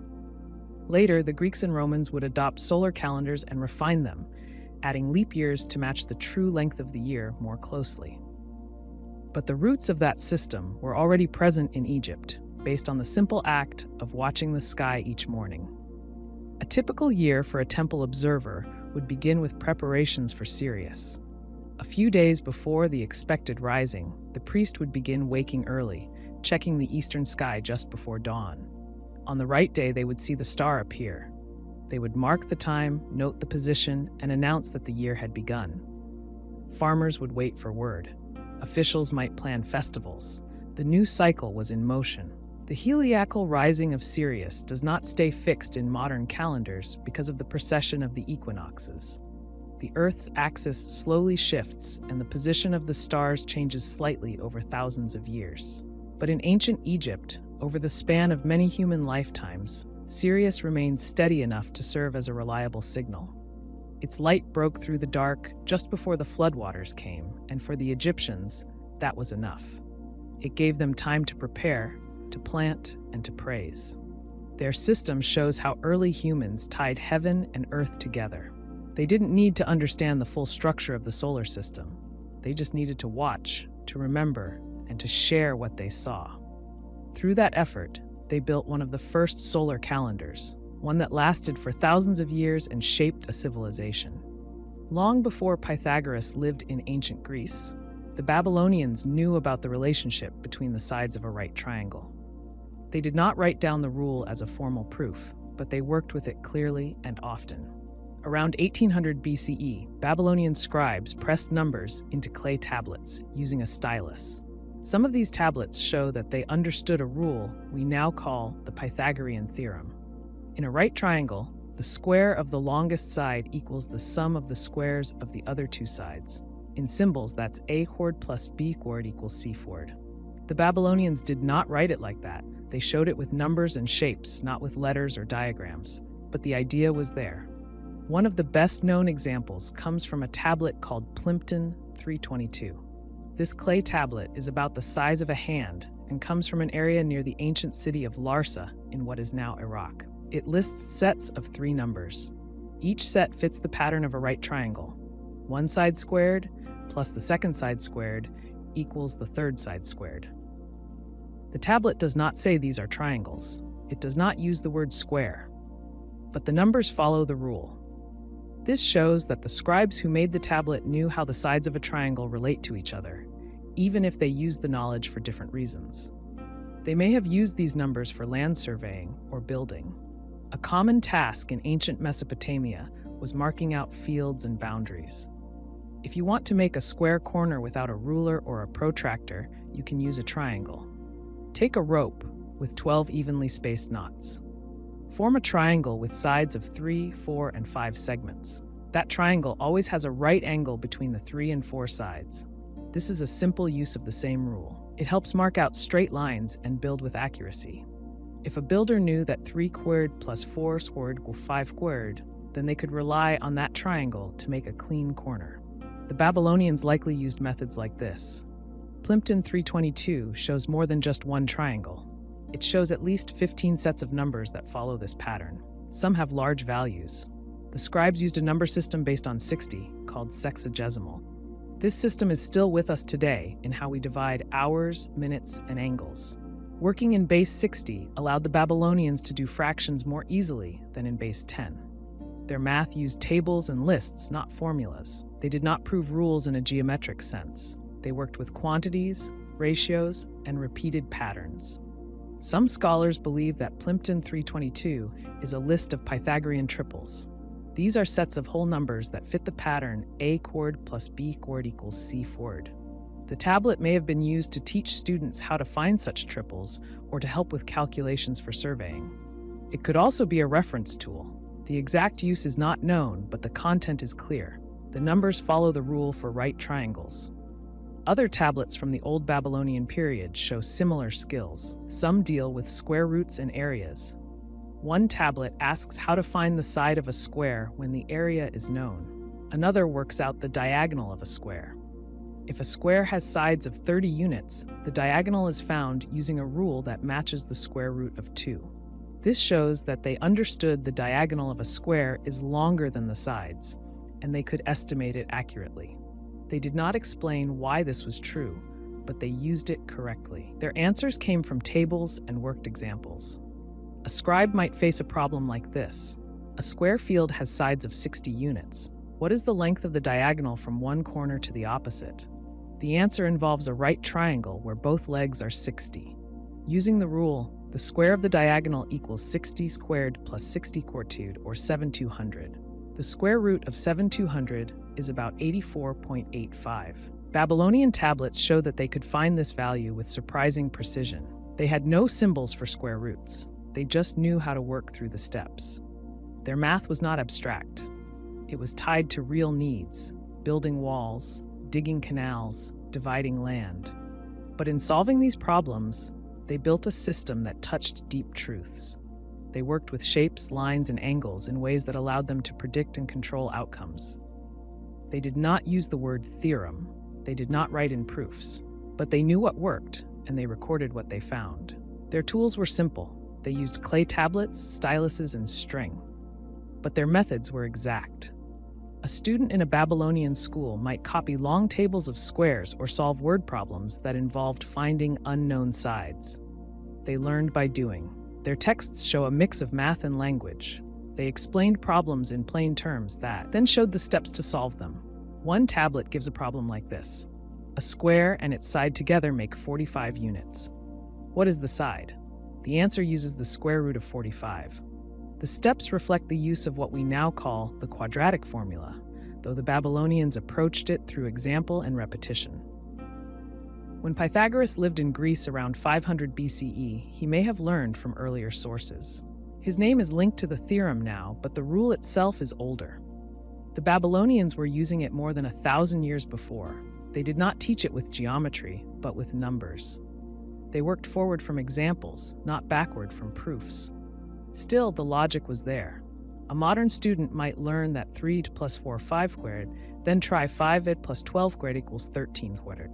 These are Pythagorean triples. The Babylonians knew them too. Their tablets show values that are not as easy as 3, 4, and 5. They worked with numbers like 119 and 120, finding the third side with no calculator. That shows practice, training, and deep understanding. The Babylonians wrote in cuneiform, not Greek. They worked with word problems, not abstract theorems. But they found the same pattern. In a right triangle, the square of the diagonal equals the sum of the squares of the other two sides. They used that rule to solve problems and record solutions on clay. Their work shows that knowledge can come from many paths, some built on logic, others on need, but all grounded in close attention and care. In the 7th century CE, an Indian mathematician named Brahmagupta wrote a book called the Brahmasfuta Siddhanta. In it, he gave clear rules for how to work with zero. He treated zero as a number, not just a symbol. He said you could add zero to a number, subtract it, and even multiply with it. This may sound simple now, but it changed how people understood numbers. Before this, some cultures used a placeholder to show an empty space in a number. But they did not treat zero as a real value. Brahmagupta did. He lived in a time when Indian mathematicians were already using a place value system. This system lets a digit mean more or less based on where it sits. In the number 203, the digit 2 means 200s because of its position. The 0 tells us there are no tens. Without the 0, the meaning would change. Place value lets people write large numbers clearly and do arithmetic with ease. It works because 0 holds a place. But to make the system work well, someone had to define what 0 meant, and how it acted in math. That is what Brahmagupta did. He gave rules like these. If you add 0 to a number, the result is the same number. If you subtract 0, nothing changes. If you subtract a number from itself, you get 0. He even tried to define what happens when you divide by 0, though he did not get that part quite right. He said that a number divided by 0 is 0. Today we know that division by 0 is undefined because no number times 0 gives a result other than 0. But the attempt shows how seriously he took 0 as part of math. Earlier cultures had symbols for absence or gaps. The Babylonians used a space or a marker between digits. The Mayans used a shell symbol in their calendar math. But Brahmagupta used a dot beneath a number to mean 0. He called it shunya, a Sanskrit word meaning empty or void. This idea had roots in Indian philosophy, where emptiness was not nothingness, but a state with potential. That concept carried into math. 0 was not just a blank. It was part of the system. The place value system used base 10. That means each place is worth 10 times the one to its right. It needs a way to mark an empty place. Without 0, you could not tell 2 and 4 from 24. 0 gives the system its power. It lets people write any number with only 10 digits, 0 through 9. Once 0 became a full number, not just a space, people could work with it like any other value. This helped with all kinds of math. With 0 and place value, people could add and subtract large numbers more easily. They could line up digits by place and carry over or borrow when needed. They could multiply and divide with clearer steps. Fractions, roots, and equations became easier to express. Once you can write numbers cleanly, you can do more with them. The system spread because it worked. In Brahmagupta's time, scholars often wrote math in verse. This made it easier to memorize. His rules were short, clear phrases. One verse explained how to handle positive and negative numbers with 0. He said that a debt minus 0 is still a debt, and a fortune minus 0 is still a fortune. If you subtract a debt from 0, you get a fortune. If you subtract a fortune from 0, you get a debt. These rules show how far he went in thinking about how numbers work together. He did not just name 0, he made it part of a system that could handle gains and losses, assets and debts. His work traveled. Later Islamic scholars translated it into Arabic. They called the number system Hindi, or Indian. They used the term cipher for 0, which comes from shunya. That word became cipher in Latin and later gave us 0 in English. The digits we now call Arabic numerals came through that path, but they began in India. The system of 10 digits and place value, including 0, spread from India to the Islamic world, then to Europe. It changed how people counted, measured, and calculated. To see how important 0 is, imagine doing math with Roman numerals. Try to subtract 247 from 500 without place value. Try to divide or multiply large values. It takes longer and leaves more room for error. The Indian system made math faster, cleaner, and easier to teach. 0 made that possible. A student could learn to count from 1 to 9, then learn that adding a 0 gives a 10. Add another 0, and you get 100. It turns quantity into pattern. 0 also helped with algebra. Brahmagupta used 0 in equations. He solved for unknowns and treated them as symbols. He gave methods to solve quadratic equations, including cases where the solution was 0. This shows that he saw 0 not just as a tool for counting, but as a value that could answer a question. If a problem asks when two things are equal, the answer might be 0. That step opened the way for later work in algebra and beyond. A typical problem might go like this. A person owes 10 coins and gains 10 coins. What is their balance? The answer is 0. Without a clear idea of 0, you might say nothing, but that's not the same. 0 is a number that you can count with, write down, and include in equations. It sits on the number line between positive and negative values. It marks the point where things change direction. Brahmagupta placed it there, not by guess, but by rule. His work did not stand alone. Indian scholars before him, like Aryabhata, had used place value and made calculations that required an understanding of empty places. But Brahmagupta gave 0 a voice in the language of numbers. He gave it rules and showed how to use it. That step turned a useful placeholder into a real number. The change took time.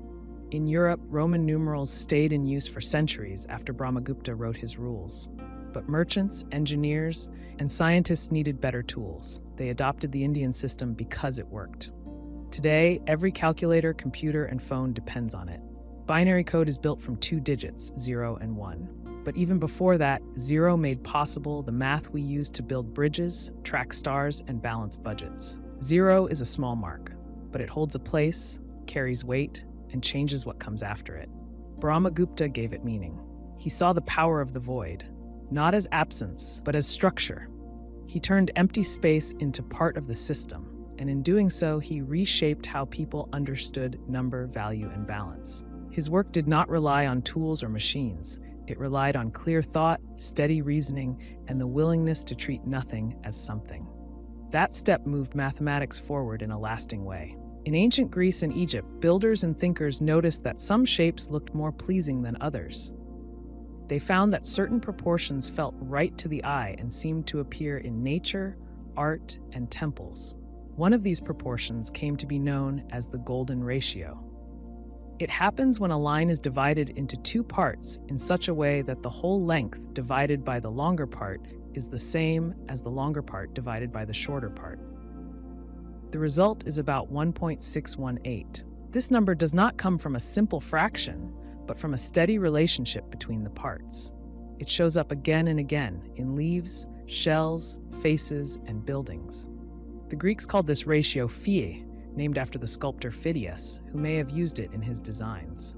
It also appears in Euclid's Elements, one of the most important math books of the ancient world. Euclid didn't call it the golden ratio, but he described how to divide a line in extreme and mean ratio. He meant a division where the smaller part relates to the larger part the same way the larger part relates to the whole. Euclid used geometry to show this idea. He drew lines and shapes to explain how parts could relate to each other with balance and order. In Egypt, the shape of the Great Pyramid at Giza has drawn interest because of how its sides seem to reflect this same ratio. If you take the length of a base side and compare it to the height of the triangle face, not the vertical height of the pyramid itself, the numbers come close to the golden ratio. Whether the builders meant to use this number or not, the shape suggests a natural proportion. The pyramid stands with a sense of harmony, and that harmony comes from the way its parts relate to each other. The golden ratio is also found in rectangles. A golden rectangle has sides in the same 1.618 proportion. If you cut a square from it, the remaining piece is another, smaller golden rectangle. You can do this again and again. This creates a spiral pattern, which appears in nautilus shells, sunflower seeds, and even hurricanes. People saw this and began to link math with nature. They noticed how things grew in steps that followed this pattern. A tree might spread its branches in a spiral. A flower might open its petals in a golden turn. The ratio became more than just a number. It became a way to describe how living things grow and how beauty takes shape. Artists used this idea to lay out paintings and sculptures. In Greek art, statues often follow the golden ratio from head to foot, or from the navel to the top of the head. The Parthenon in Athens has proportions that fit the ratio. Its columns and steps give a sense of calm and strength. Each part matches the others in size and position, so the whole looks complete. The builders may not have used the number 1.618 directly, but they used the shapes that come from it. They followed the same sense of balance and space. In later times, artists and architects returned to this ratio. The Renaissance painter Leonardo da Vinci studied it and used it in his drawings of the human body. In his Vitruvian Man, the arms, legs, and torso follow the golden ratio. He did not invent the idea, but used it to show how math and nature fit together. The architect Le Corbusier also used it in his buildings. He believed that the golden ratio matched human proportions and made spaces more comfortable to live in. He used a system of measurement called the modular, based on the golden ratio and the average human body. Mathematicians also studied how the golden ratio connects with numbers. It shows up in the Fibonacci sequence. This is a series where each number is the sum of the two before it, 0, 1, 1, 2, 3, 5, 8, 13, and so on. If you take any two numbers in the sequence and divide the larger by the smaller, the result gets closer and closer to 1.618. This shows that the golden ratio is not just a shape or a drawing. It's a pattern that grows, step by step. Plants follow it when they arrange leaves to catch the most light. Shells grow in that spiral because it helps them stay balanced as they get bigger. The golden ratio also shows up in the spacing of branches and the layout of pine cones. It allows each piece to grow without blocking the others. This gives a kind of natural order that feels both complex and simple. People noticed this and began to copy it. They built homes, temples, and tools that matched the same rules. Even if they didn't call it the golden ratio, they used the idea. A builder working in ancient Greece might use a rope to measure out lengths.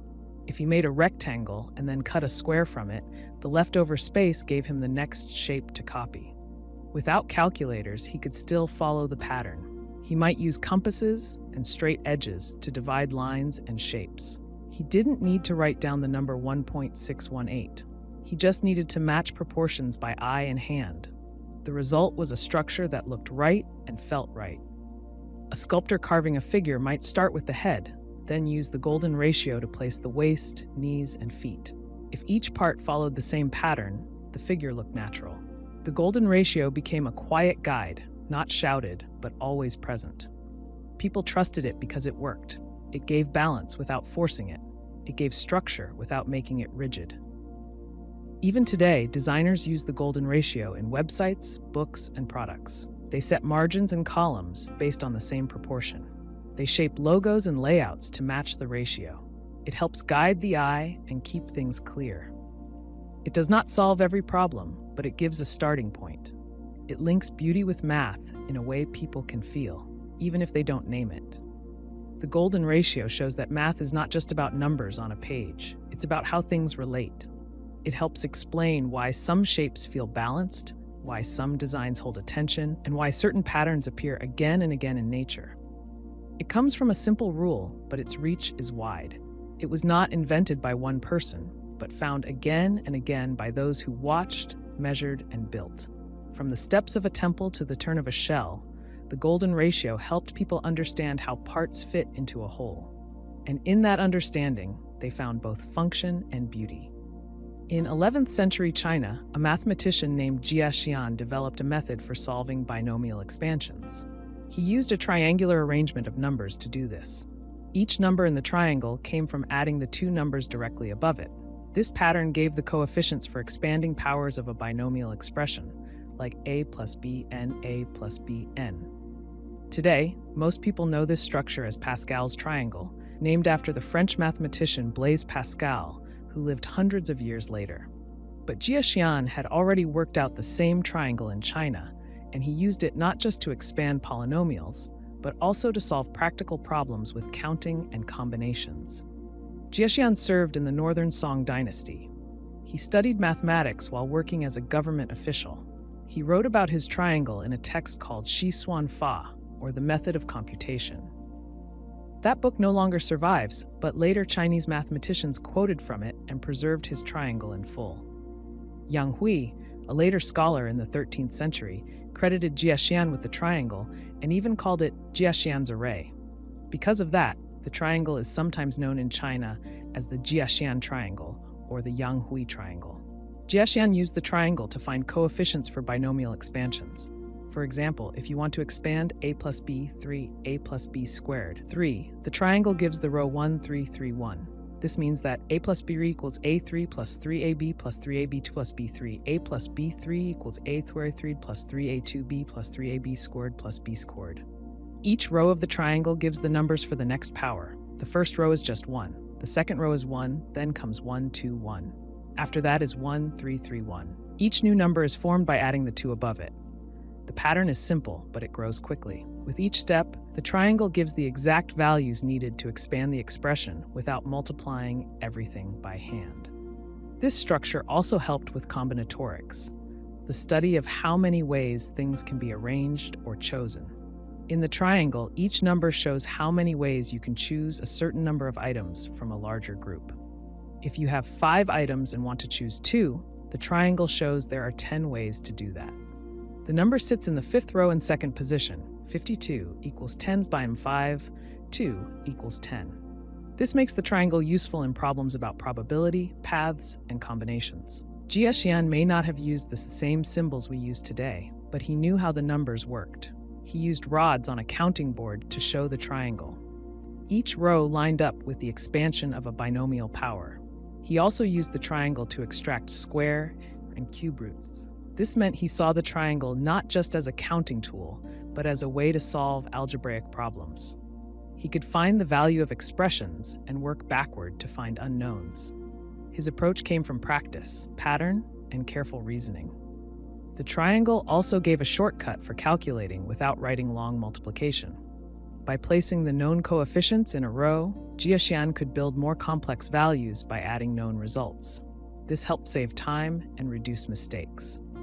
For example, to find the fourth power of a binomial, you could take the row 1, 4, 6, 4, 1, then multiply each term by the proper powers of a and b. This meant fewer steps and more confidence in the answer. His triangle also showed symmetry. Each row reads the same forward and backward. This comes from the rule of choosing r items from n being equal to choosing n minus r items. In symbols, nr equals nn minus r binom n equals r binom n minus r. Jiaxian may not have written it that way, but he used the idea. The triangle shows this balance. It gives a way to see patterns in math that are not obvious with just equations. A merchant in Song Dynasty China might have used this kind of math to count the ways to arrange goods or plan trade routes. A builder might use it to work out areas or volumes when cutting materials.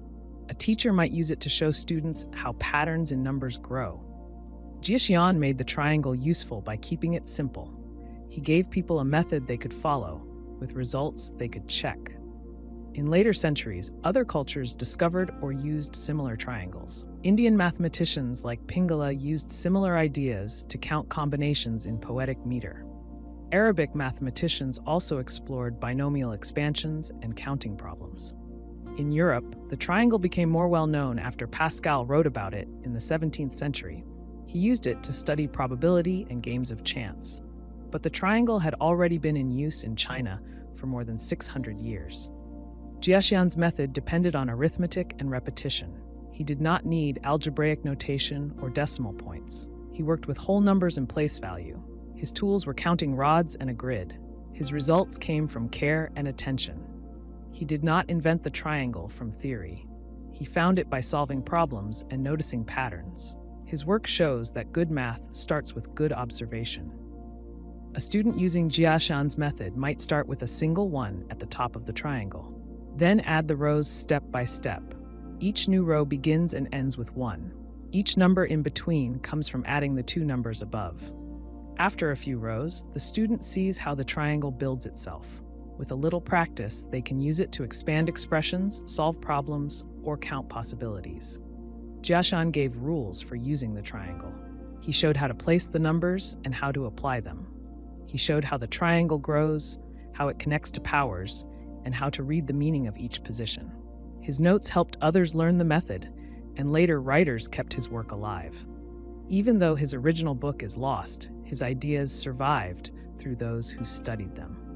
The triangle is now part of math classrooms all over the world. It helps students learn about binomials, coefficients, and combinations. The structure is simple, but it holds deep ideas. Jiaxian's work reminds us that complex ideas can grow from small steps. A triangle made of numbers can help us see patterns, solve equations, and count with clarity. He used what he had, rods, numbers, and reason, and built a tool that still works today. Over 2,000 years ago, a Greek mathematician named Euclid wrote a book called The Elements. It gathered the known facts of geometry into a single system and laid out rules for how shapes and space behave. Euclid did not invent these ideas from nothing. He built on the work of earlier thinkers like Thales and Pythagoras, but his method was different. He started with a small set of definitions, postulates, and common notions. Then he used logic to build everything else from them. This approach turned geometry into a structured system where each new result followed clearly from what came before. Euclid's first step was to define basic terms. He said a point is that which has no part. A line is length without width. A straight line lies evenly with the points on it. These ideas sound simple, and that was the point. Euclid wanted to begin with things that seemed clear to anyone. He didn't try to prove what a point was, he assumed it as a starting idea. From there, he gave 5 postulates. These were basic rules about how points and lines behave. One postulate says that you can draw a straight line between any 2 points. Another says that all right angles are equal. A third says that you can draw a circle with any center and distance. The 5th postulate, known as the parallel postulate, became famous for being less obvious. It says that if a line crosses 2 others, and the angles on one side add to less than 2 right angles, the lines will meet on that side if extended far enough. This rule describes how parallel lines work, and many later mathematicians tried to prove it using the others, but Euclid treated it as a given, just like the rest. From these few rules, Euclid built up hundreds of propositions.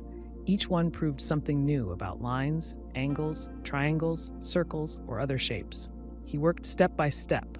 If a triangle has 2 equal sides, then the angles opposite those sides are equal. If you draw a diameter in a circle, it divides the circle into 2 equal parts. If you have a triangle and draw a line from a corner to the midpoint of the opposite side, that line cuts the triangle into 2 equal areas. Each of these results came from earlier ones. Each step followed from logic, not guesswork. The Elements has 13 books. The first 6 deal with plane geometry, shapes that lie flat like triangles and squares. Later books deal with number theory, 3-dimensional solids, and ratios. Euclid treated numbers and shapes in the same way. He showed that you can prove things about numbers using geometry. For example, he proved that there are infinitely many prime numbers. He also showed how to find the greatest common divisor of 2 numbers using a geometric method. One reason the Elements lasted so long is that it is organized clearly. Each book starts with definitions, then postulates, then propositions with proofs. A student can read the book from start to finish, learning each idea in order. The structure teaches not only what is true, but how to think.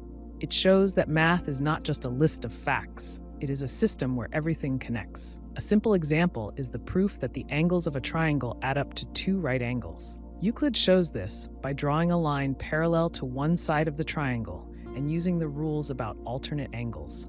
The result is something that seems obvious once seen, but the proof shows why it must be true. Euclid's method does not rely on diagrams alone. It uses words and logic. The drawings help, but the reasoning stands on its own. In a typical classroom today, students learn to measure angles and draw figures. They learn the Pythagorean Theorem, the properties of parallel lines, and the rules for congruent shapes. These all come from Euclid's work. His system gave teachers a way to present math that builds from the ground up. His influence lasted through the Roman Empire, the Islamic Golden Age, and into Europe's Renaissance. The Elements was copied, translated, and printed more than almost any other book except the Bible. Euclid's method also shaped how people think about proof. A proof is not just an explanation. It is a series of steps that follow strict rules. It starts from agreed-upon facts and ends with something new that must be true if the steps are correct. This kind of reasoning spread beyond math. Philosophers, scientists, and even legal thinkers used it to build arguments. Euclid gave a model for how to move from known truths to new knowledge. Even when people found limits in Euclidean geometry, they still worked within his method. In the 19th century, mathematicians like Gauss, Bolyai, and Lobachevsky explored what would happen if the parallel postulate were replaced. They found that other kinds of geometry, called non-Euclidean, were possible. In those systems, lines curved and the sum of angles in a triangle might be more or less than 2 right angles. These ideas helped lead to Einstein's theory of general relativity. But even in these new geometries, the idea of starting with definitions and building step by step remained. Euclid's method still worked, even if the postulates changed. Euclidean geometry also gave tools for building and measuring. Architects used it to design temples and buildings. Surveyors used it to divide land. Artists used it to understand perspective. When a mason cut stone to fit into a wall, they relied on right angles and straight lines. When a carpenter made a square frame, they used triangles to keep the corners true. These everyday tasks use the same principles found in the Elements. To apply Euclid's ideas, a person might start with a compass and straight edge. With just those 2 tools, they could construct almost any geometric shape. They could divide a line in half, draw a perpendicular, or make an equilateral triangle. These constructions did not use numbers.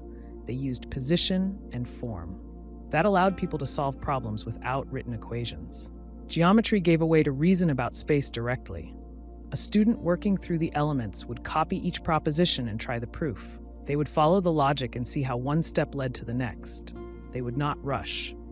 The work required focus, but with each step, they built skill.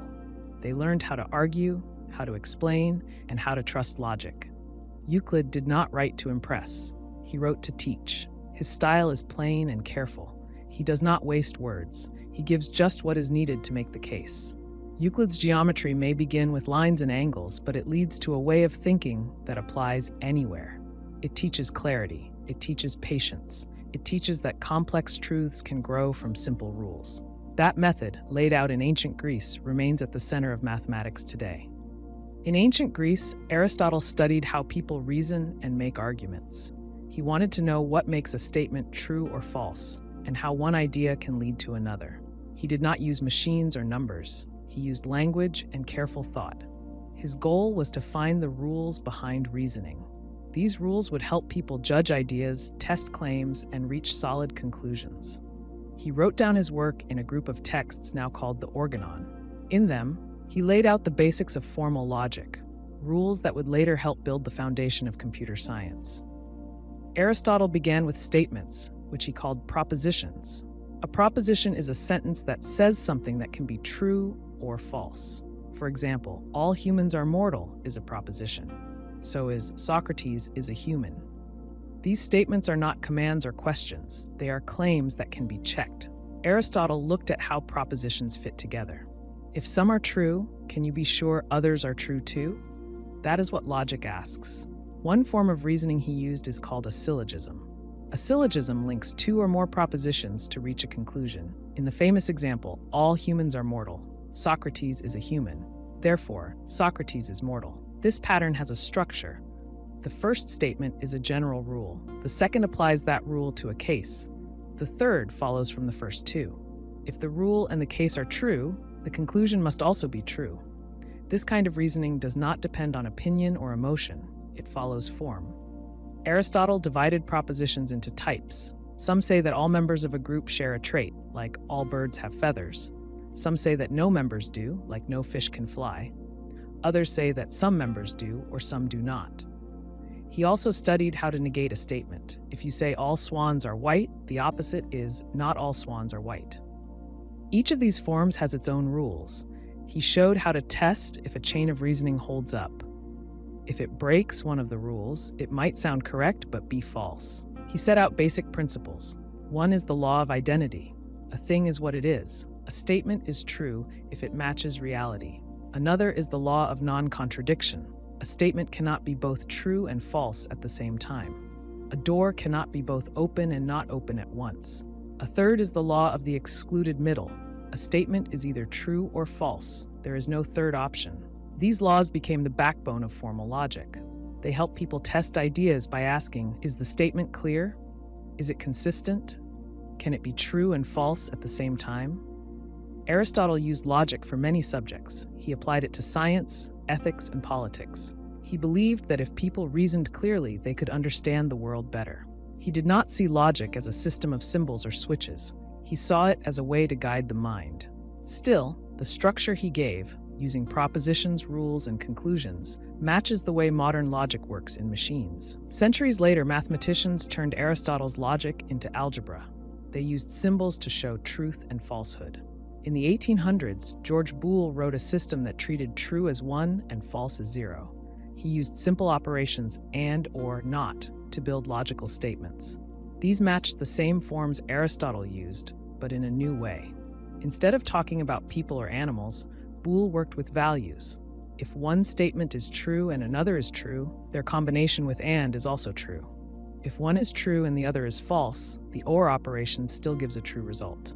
The not operation flips true to false and vice versa.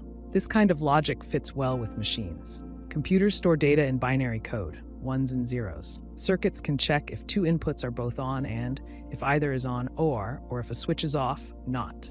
These rules let machines do math, follow commands, and store choices.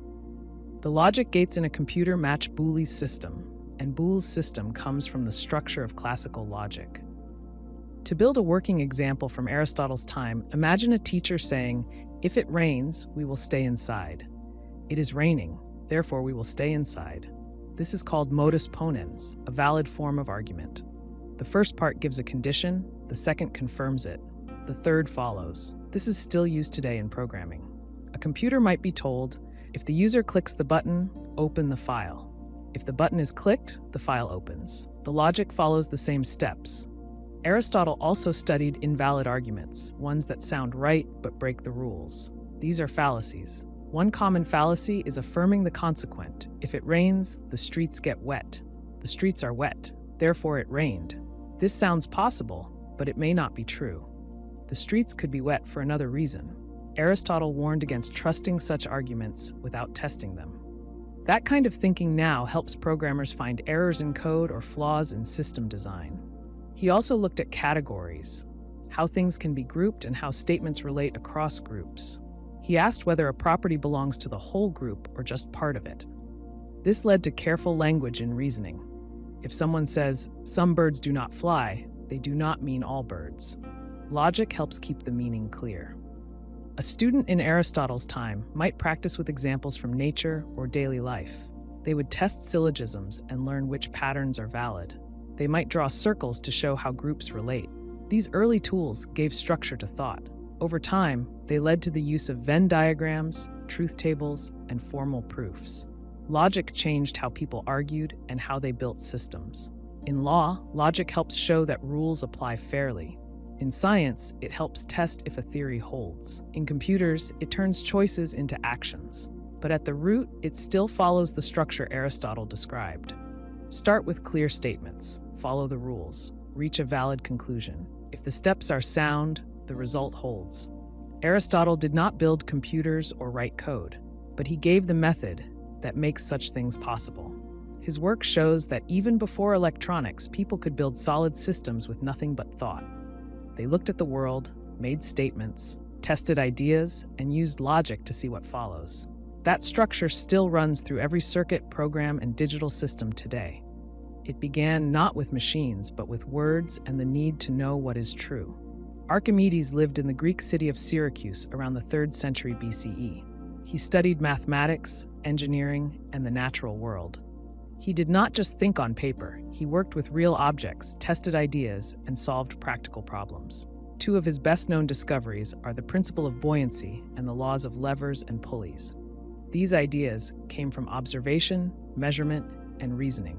They are still used today in ships, cranes, and balance systems. One story tells how Archimedes discovered the principle of buoyancy.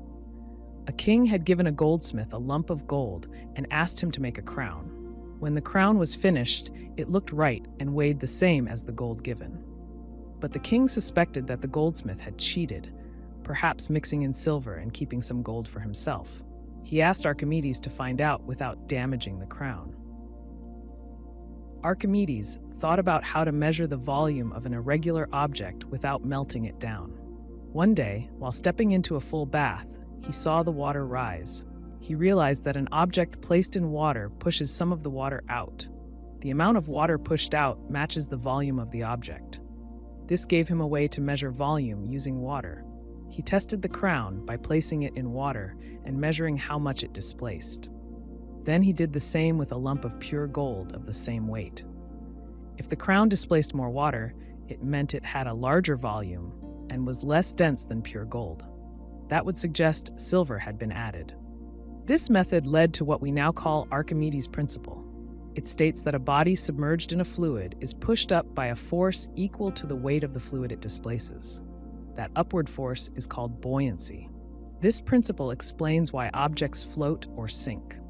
A rock sinks because it displaces less water than its weight. A piece of wood floats because the water it displaces weighs the same as the wood before the whole block is underwater. A ship floats even though it is made of heavy materials because its shape lets it displace a large volume of water. The total weight of the ship, including cargo and crew, is balanced by the weight of the water pushed aside. That balance keeps it afloat. You can test this at home. Fill a container with water to the brim. Gently lower a solid object into it. Catch the water that spills over. Then weigh the object and the spilled water. You will find that the weight of the spilled water matches the upward force the object felt when submerged. This test shows how the principle works in practice. It helps explain why life jackets keep people afloat and how submarines rise or sink by changing the amount of water in their tanks. Archimedes also studied levers. He said, "Give me a place to stand and I will move the earth." This was not just a bold claim.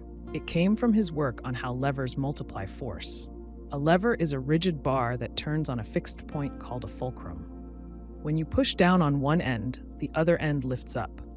The closer the fulcrum is to the load, the easier it is to lift. Archimedes showed that the force needed to lift a weight is related to the distances from the fulcrum. The farther you are from the center, the less force you need to apply.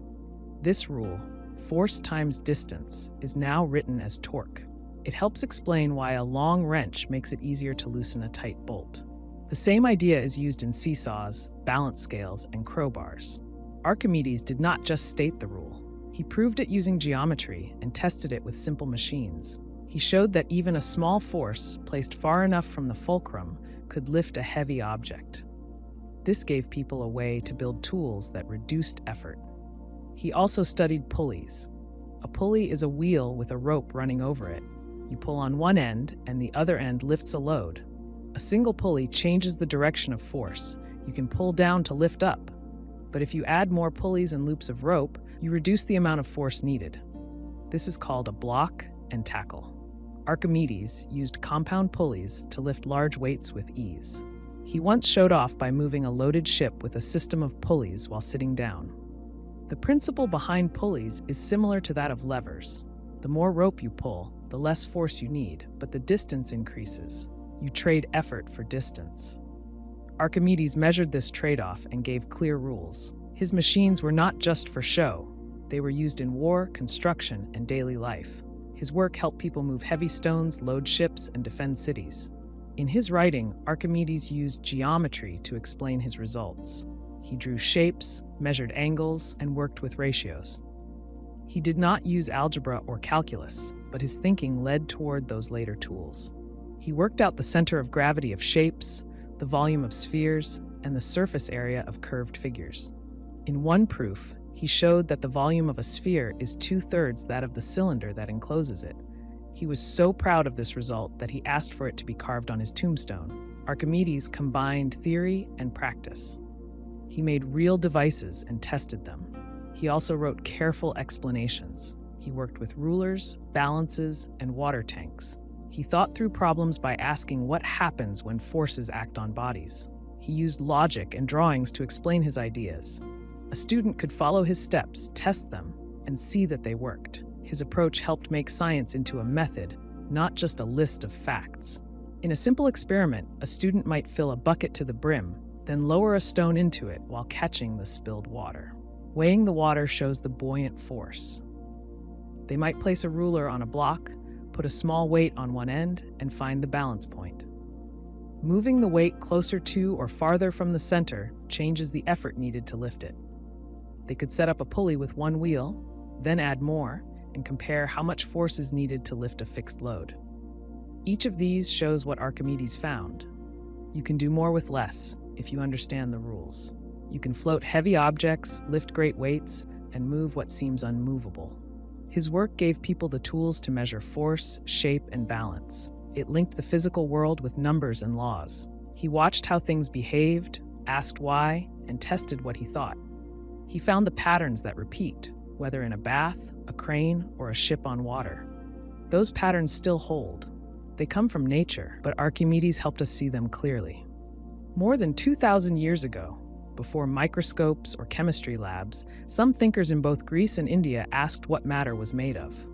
They looked at the world, soil, water, fire, stone, and asked what would happen if you kept breaking things down into smaller and smaller parts. Would you eventually reach a piece that could not be split? From this question came the idea of the atom, not the modern scientific atom, but an early form of the concept. In Greece, Democritus called it atomos, meaning uncuttable. In India, the Vaisheshika school described a similar idea using the word anu. Both groups believed that matter was not continuous, but made of tiny, invisible units. Democritus lived around the 5th century BCE. He built on the work of earlier thinkers like Leucippus. He said that all things are made of atoms and the void. Atoms are solid, eternal, and too small to see. They come in different shapes and sizes, and they move through empty space. When they join or separate, they form the objects we see. Democritus said that change in the world does not come from qualities like hot or cold alone. It comes from how atoms move and arrange themselves. He gave examples from daily life. A rock feels hard because its atoms are tightly packed. Water flows because its atoms are smooth and round. Honey tastes sweet because of the shape and motion of its atoms. Bitterness comes from atoms that are sharp and pointed. He said that our senses respond not to the true nature of things, but to how atoms affect our body. Color, smell, and taste are not in the atoms themselves, but in how we experience them. The atoms only have shape, size, and motion. Democritus did not use tools or experiments. He used reason. He said that if you break a piece of bread in half and then break the half again and keep going, you must reach a point where you cannot break it anymore. That smallest piece is an atom. It cannot be cut, divided, or destroyed. He believed there were many kinds of atoms, and that everything in the world came from their combinations and rearrangements. Even the soul, he said, was made of atoms, smaller and smoother than others, always in motion. The idea of atoms helped explain natural change without turning to myth. Democritus did not say that gods caused wind, fire, or growth. He said atoms moved, met, and parted. That motion explained how things formed and fell apart. His view was materialist. He thought everything could be traced back to physical causes. His ideas were not widely accepted at the time. Many philosophers, like Plato and Aristotle, rejected them. They preferred systems based on qualities like heat, dryness, or purpose. But Democritus laid out a theory that matched many later discoveries. At around the same time or earlier, Indian thinkers developed a similar theory. The Vaisheshika school, founded by the sage Kanada, said that all matter is made from tiny units called anu. These are indivisible, eternal, and not visible to the eye. Each kind of substance, earth, water, fire, air, has its own type of atom. These atoms combine in pairs, then join into larger structures. The rules for how they join depend on their nature. This system was part of a broader view that combined logic, physics, and metaphysics. The Vaisheshika system named categories of reality. These included substance, quality, motion, and cause. Atoms were seen as the building blocks of substance. They had no parts and no size in themselves, but when they joined, they formed objects we could see and touch. Motion gave rise to time, and combination gave rise to objects. The atoms were eternal, but their groupings changed. This helped explain both permanence and change in the world. Kanada said that the atoms of fire produced heat and light, while the atoms of water produced coolness and fluidity.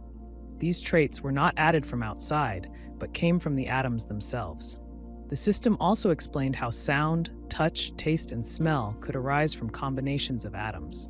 Like Democritus, Kanada used reasoning, not tools, to support his ideas. He looked at the world and saw patterns. He asked what kind of thing could account for both change and stability. His answer was the atom. The Indian view included both physics and philosophy. Atoms were physical, but the system also allowed for non-material elements, like mind and soul. The goal was not just to describe matter, but to understand the whole of reality. Still, the atomic theory showed a clear step toward a scientific view. It treated matter as something with structure. It said that even the smallest visible thing was made of something smaller. Both the Greek and Indian systems agreed that atoms were the base of all material things. They differed in detail. Democritus said that atoms moved in a void. Kanada said that atoms combined under natural laws, but did not describe a void in the same way. Democritus emphasized shape and motion. The Vaisheshika school added qualities and focused on how atoms produced sensory effects. But both systems described a world where complex things came from simple parts. Imagine crushing a grain of rice again and again. You reach a powder, then dust, then something too small to see. The ancient atomists said the process could not go on forever. There must be a final piece, a unit that cannot be broken. That idea helped people think about structure in a new way. If all things are made of parts and those parts follow rules, then the world is not random. It has order that can be understood. Later science gave tools to test these ideas. In the 1800s, chemists like Dalton revived the atomic theory. They found that substances combine in fixed ratios, which suggested small, distinct particles. In the 1900s, physics showed that atoms had parts, electrons, protons, neutrons, and that these could be split. This went beyond the ancient view, but the core idea remained. Matter is not smooth and unbroken. It has a fine structure. Even though Democritus and Kanada did not work with microscopes, they saw the need for a smallest part. They saw that the world could be built from units. They gave a model that explained change through motion and rearrangement, not magic or myth. They used logic and observation to ask what lies beneath what we see. That method still guides science. It begins with a question, follows reason, and builds from the ground up. In ancient India, scholars and sages studied the nature of sound with care and focus. They did not use electronic tools or wave graphs, but they listened closely, practiced daily, and developed a deep understanding through direct experience and logic. One concept they developed was called nada, a Sanskrit word that means sound or vibration. In Hindu thought, particularly in the texts related to music, yoga, and metaphysics, nada was more than just audible sound. It was the idea that vibration lies at the root of all existence. Though framed in spiritual terms, this view lines up with how modern physics describes sound as vibration moving through a medium like air, water, or solid matter. In the ancient system, sound was divided into two types, nada that can be heard and nada that cannot. The audible kind was called ahata nada, or struck sound. This includes anything heard with the ear: speech, instruments, natural sounds. The other kind, anahata nada, means unstruck sound. This refers to inner vibrations, such as the sound heard in deep meditation. It also refers to the background vibration thought to exist beneath all form. This unstruck sound was not measured in decibels or frequencies, but it was treated as real and foundational. When a musician plays a stringed instrument like a veena, they pluck a string and it vibrates. The vibration travels through the body of the instrument and into the air. The air particles compress and expand in waves, and when those waves reach the ear, they move the eardrum. That motion becomes electrical signals in the brain, which we recognize as pitch, tone, or rhythm.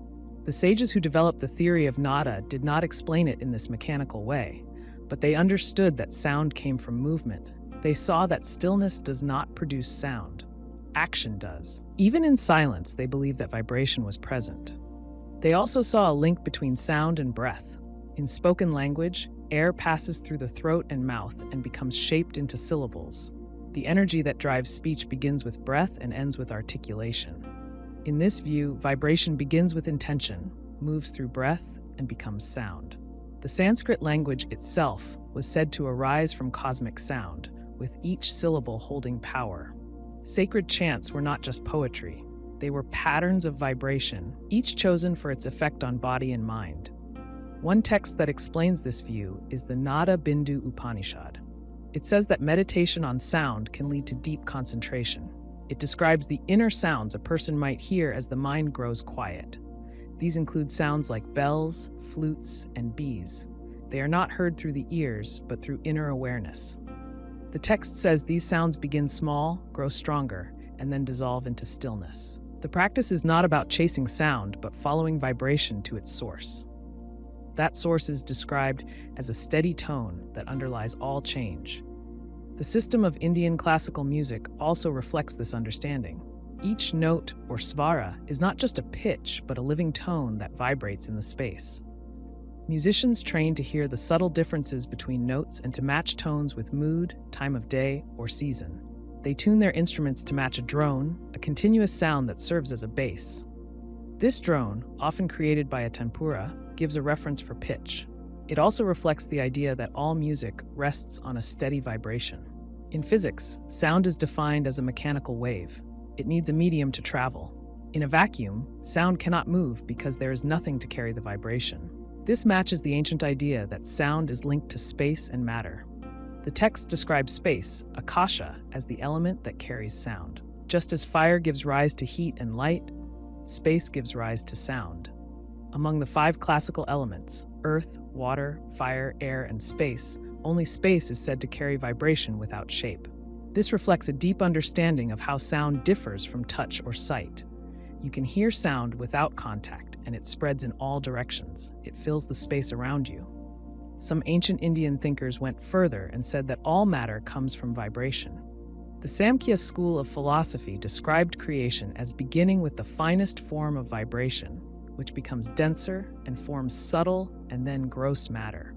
In this view, everything that has form came first from formless vibration. Again, this does not match the language of atomic theory, but the idea points toward a structure where motion and frequency shape what we see and feel. Yoga also works with sound as vibration. In breath control and concentration practices, the use of sound, whether spoken or mental, is common. The syllable Om is treated as a symbol of the whole cycle of sound, beginning, sustaining, and dissolving. It is used not just as a religious symbol, but as a tool for calming the breath and mind. When spoken, Om creates a vibration that moves from the chest to the throat to the lips. That motion helps connect awareness to the body. When repeated silently, it becomes a point of focus. This reflects the idea that vibration works both outside and inside the person. In practice, this view helps people pay attention to how sound affects them. A sharp sound can bring alertness. A soft tone can ease tension. Repetition creates rhythm, and rhythm shapes the nervous system.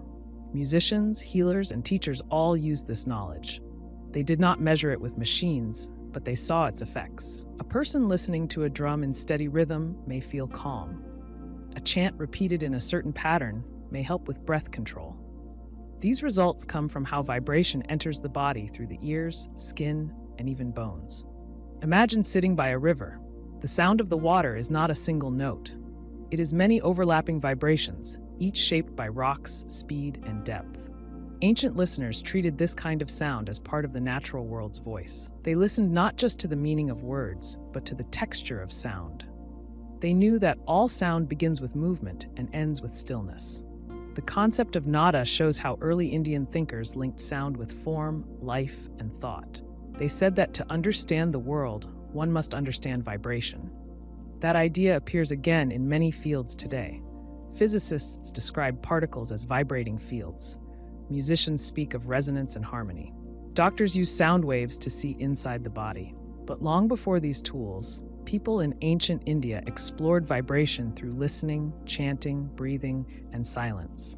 They treated sound as both physical and profound, something that begins with motion and leads in time to understanding. Empedocles lived in ancient Greece around the 5th century BCE. He was a philosopher, poet, and natural thinker. He asked basic questions about the world. What is everything made of? How does change happen? What stays the same when things seem to break apart or come together? In trying to answer these, he proposed that all matter was made of 4 elements: earth, water, fire, and air. These were not just images or symbols. He treated them as real substances, each with its own nature, each forming the world in different mixtures. Before Empedocles, some thinkers had tried to explain the world with only one substance. Thales said everything came from water. Heraclitus said it was fire. Anaximenes said it was air. These thinkers saw one element as the root of all others. But Empedocles said that no single element could explain all the changes we see. He looked at plants, animals, rocks, clouds, and people. He saw that different things had different qualities. Fire rises and shines, water flows and cools, earth holds shape and stays still. Air moves freely and is hard to see but easy to feel. He said these 4 were the basic materials of the world. Of the 4, air was the least obvious. You can't see it or hold it, but you can feel it move. You can't weigh it easily, but it pushes on things. When you breathe, you take it in. When the wind blows, it bends trees and lifts dust. Empedocles said that air was not empty space. It was a substance, just like water or earth. This was an important idea. It meant that the space around objects was not nothing. It was filled with something real. Later thinkers would use this idea to build better models of the atmosphere and to understand gases. But Empedocles made the first step by saying air was part of the structure of matter. He explained that everything we see is made of these four elements in different combinations. A tree might have earth for its trunk, water for its sap, fire for its energy, and air for its breath. A human body might have all four as well: flesh from earth, blood from water, warmth from fire, and breath from air. When something grows, one or more elements are added. When something dies, the elements separate and return to their sources. This gave a way to explain both change and continuity. Things could come together, change form, and fall apart, but the elements remain the same. Empedocles also said that two forces acted on these elements: love and strife. Love pulls things together, strife pulls them apart. When love is strong, the elements mix and create life and order. When strife grows, things break apart and return to their basic form. These forces were not just emotions, they were ways of describing attraction and separation. In modern terms, you might say they resemble forces of cohesion and tension. But Empedocles spoke in poetic language, so he used the words that people understood in daily life. He made the natural world feel like part of human experience. To support his ideas, he gave examples. He said that when you mix colors, you see how separate things can form something new. When you bake bread, fire and water and earth mix to create a new form. When you breathe, you exchange air with the world. These acts show that elements can move, change, and recombine. He did not do experiments like a modern scientist. He reasoned from what he could observe, feel, and compare. Air in his system was not just the background. It was active. It helped explain weather, breath, and sound. A storm was not just water and wind. It was a shift in the mix of air and water, driven by fire from the sun and pulled by Earth's weight. A voice was not just a sound.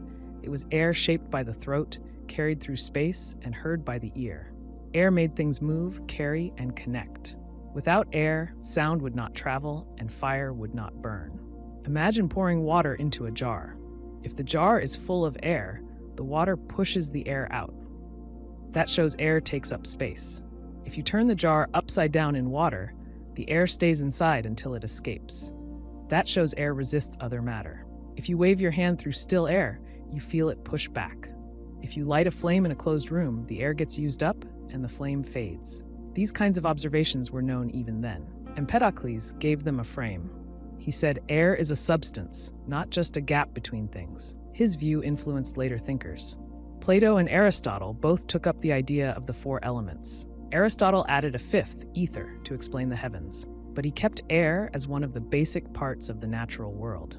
Later, in Islamic and European science, the four elements formed the basis of medicine and chemistry. Doctors spoke of the four humors linked to the four elements. Alchemists used the system to mix metals, herbs, and minerals. Even though the system of four elements was later replaced by atomic theory, the idea that air is a substance stayed. In the 17th century, people began to measure air's weight. They trapped it, compressed it, and studied how it expanded. They found that it could carry energy, cause pressure, and dissolve into water. But all this confirmed what Empedocles had said at the start. Air is real, it has power, and it plays a role in every part of life.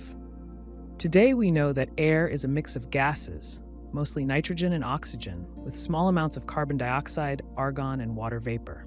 It has mass, volume, and pressure. It carries sound and heat. It holds moisture and scatters light. But these are details added to the basic insight that air is part of matter, not separate from it. Empedocles made that claim when it was not obvious. He looked at wind, breath, and weather and said they come from something real. He placed air beside earth, water, and fire and gave it an equal role. A student in his time might look at a candle flame and notice that it needs air to burn.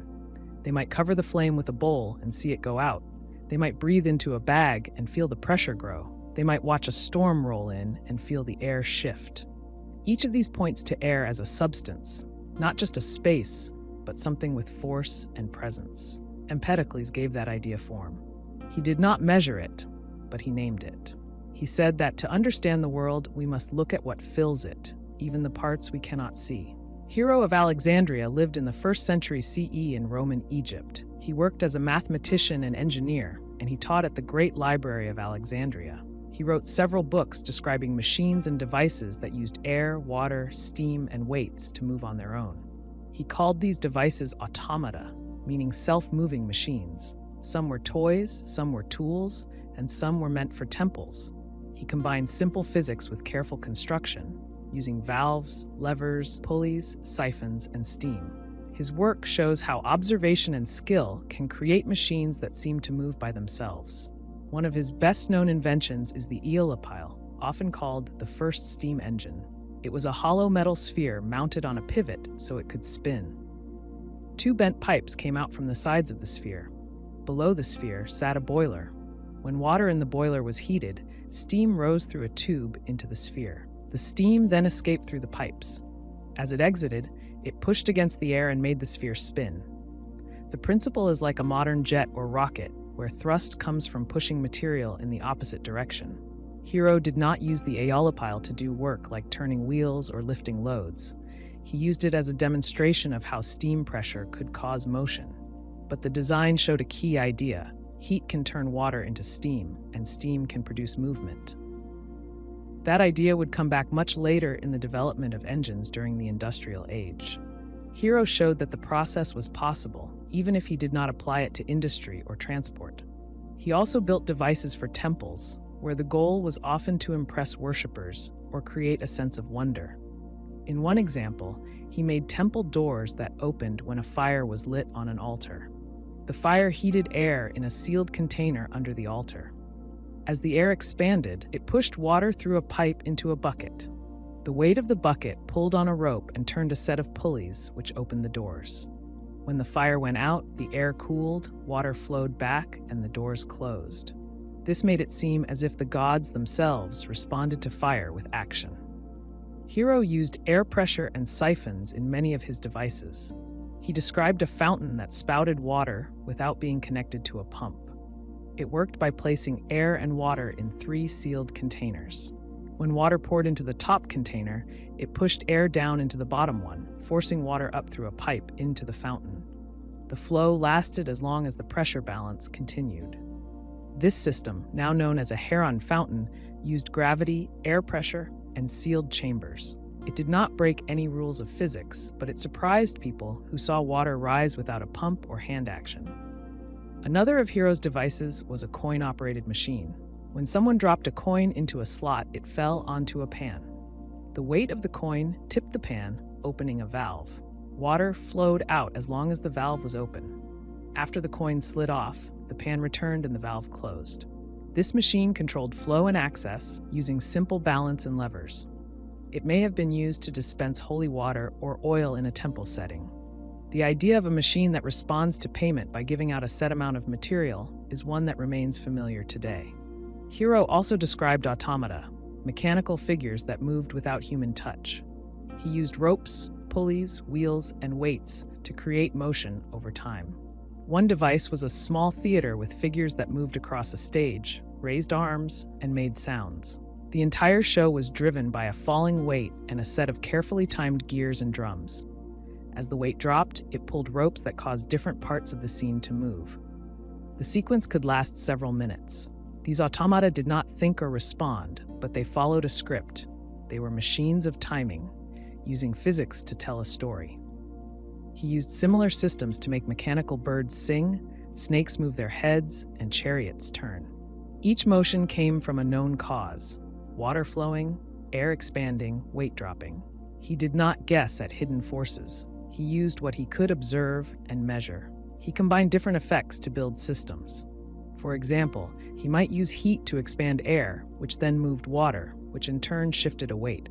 Each part followed the laws of motion and pressure. Hero also built simple engines for lifting. He improved pulleys and described screw presses for moving heavy loads. He explained the screw of Archimedes, which lifts water when turned. He used the screw not just for water, but also to press and shape materials. These machines helped with farming, building, and daily work. They made tasks easier by trading force for distance. If you had a long enough lever or enough rope, you could lift a stone too heavy to carry. In his writings, Hero made clear drawings and step-by-step instructions. He wrote for students and builders, not just for scholars. His books included Pneumatica, Automata, and Mechanica. He described what each part did, how to build it, and how to make it work together with the others. He worked through examples and explained the ideas behind each device. His aim was not mystery, but clarity. Though many of his machines were built to entertain or impress, they showed real physical principles. They demonstrated conservation of pressure, balance of force, flow of liquids, and expansion of gases. They offered a way to teach through action, not just words. A person could build a device, see it move, and understand the cause. Hero believed that nature followed laws, and machines could help reveal them. He did not try to power cities or replace labor. He worked on a small scale, but his ideas hinted at what was possible. They showed that motion could come from something other than muscles or animals. They gave form to principles that later shaped engines, pumps, and valves. His devices were not toys, even if they looked like them. They were models of how energy could turn into motion.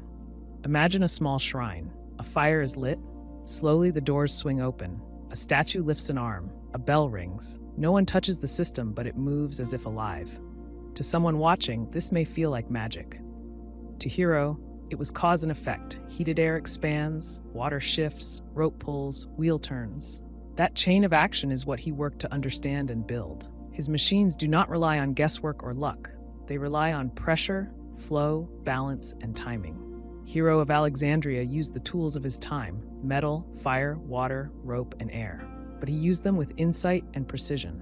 He asked what would happen if one part moved, and then made the next part respond. In this way, he built machines that acted by themselves, not from enchantment, but from knowledge. In the 11th century, a scientist named Ibn al-Haytham, known in the West as Al-Hazan, wrote a book called Kitab al-Manazir, or Book of Optics. In it, he asked a simple question: how do we see? Many earlier thinkers believed that sight came from the eyes sending out rays toward objects. This was the view of Plato and Euclid. They thought that vision worked like touch. Eyes reached out and grasped what they looked at. Al-Hazan disagreed. He said that light enters the eye, not the other way around. He used careful reasoning, experiments, and geometry to support his claim. His work changed how people understood vision and helped shape the study of optics for centuries. Al-Hazan began with observation. When you close your eyes, you see nothing, even if objects are near. When you open them, light from the world enters your eye. You can see things only when there is light. That suggested that sight depends on light reaching the eyes, not rays coming out. He also noticed that bright objects hurt the eyes. The sun, for example, cannot be looked at directly. If sight came from the eyes alone, it would not matter how bright an object was. But since the eye reacts to light, the cause must come from outside. To support his theory, he studied how light travels. He said that light moves in straight lines.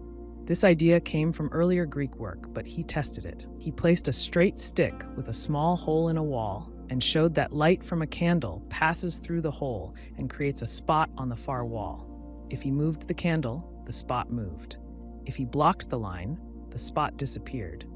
This proved that light does not bend or scatter as it travels in open air. It moves straight until it hits something. He also studied reflection. When light hits a smooth surface like a mirror, it bounces off. He showed that the angle at which light hits the mirror equals the angle at which it reflects. This law of reflection was known before him, but he used it in new ways.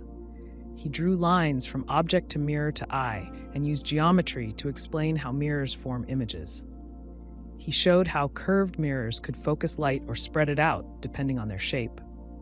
A concave mirror, for example, can make a distant object appear larger by bending light toward a point. Al-Hazan went further. He studied how light passes through different materials. When light goes from air into water or glass, it bends. This bending is called refraction. He used a glass sphere filled with water to test how light changed direction.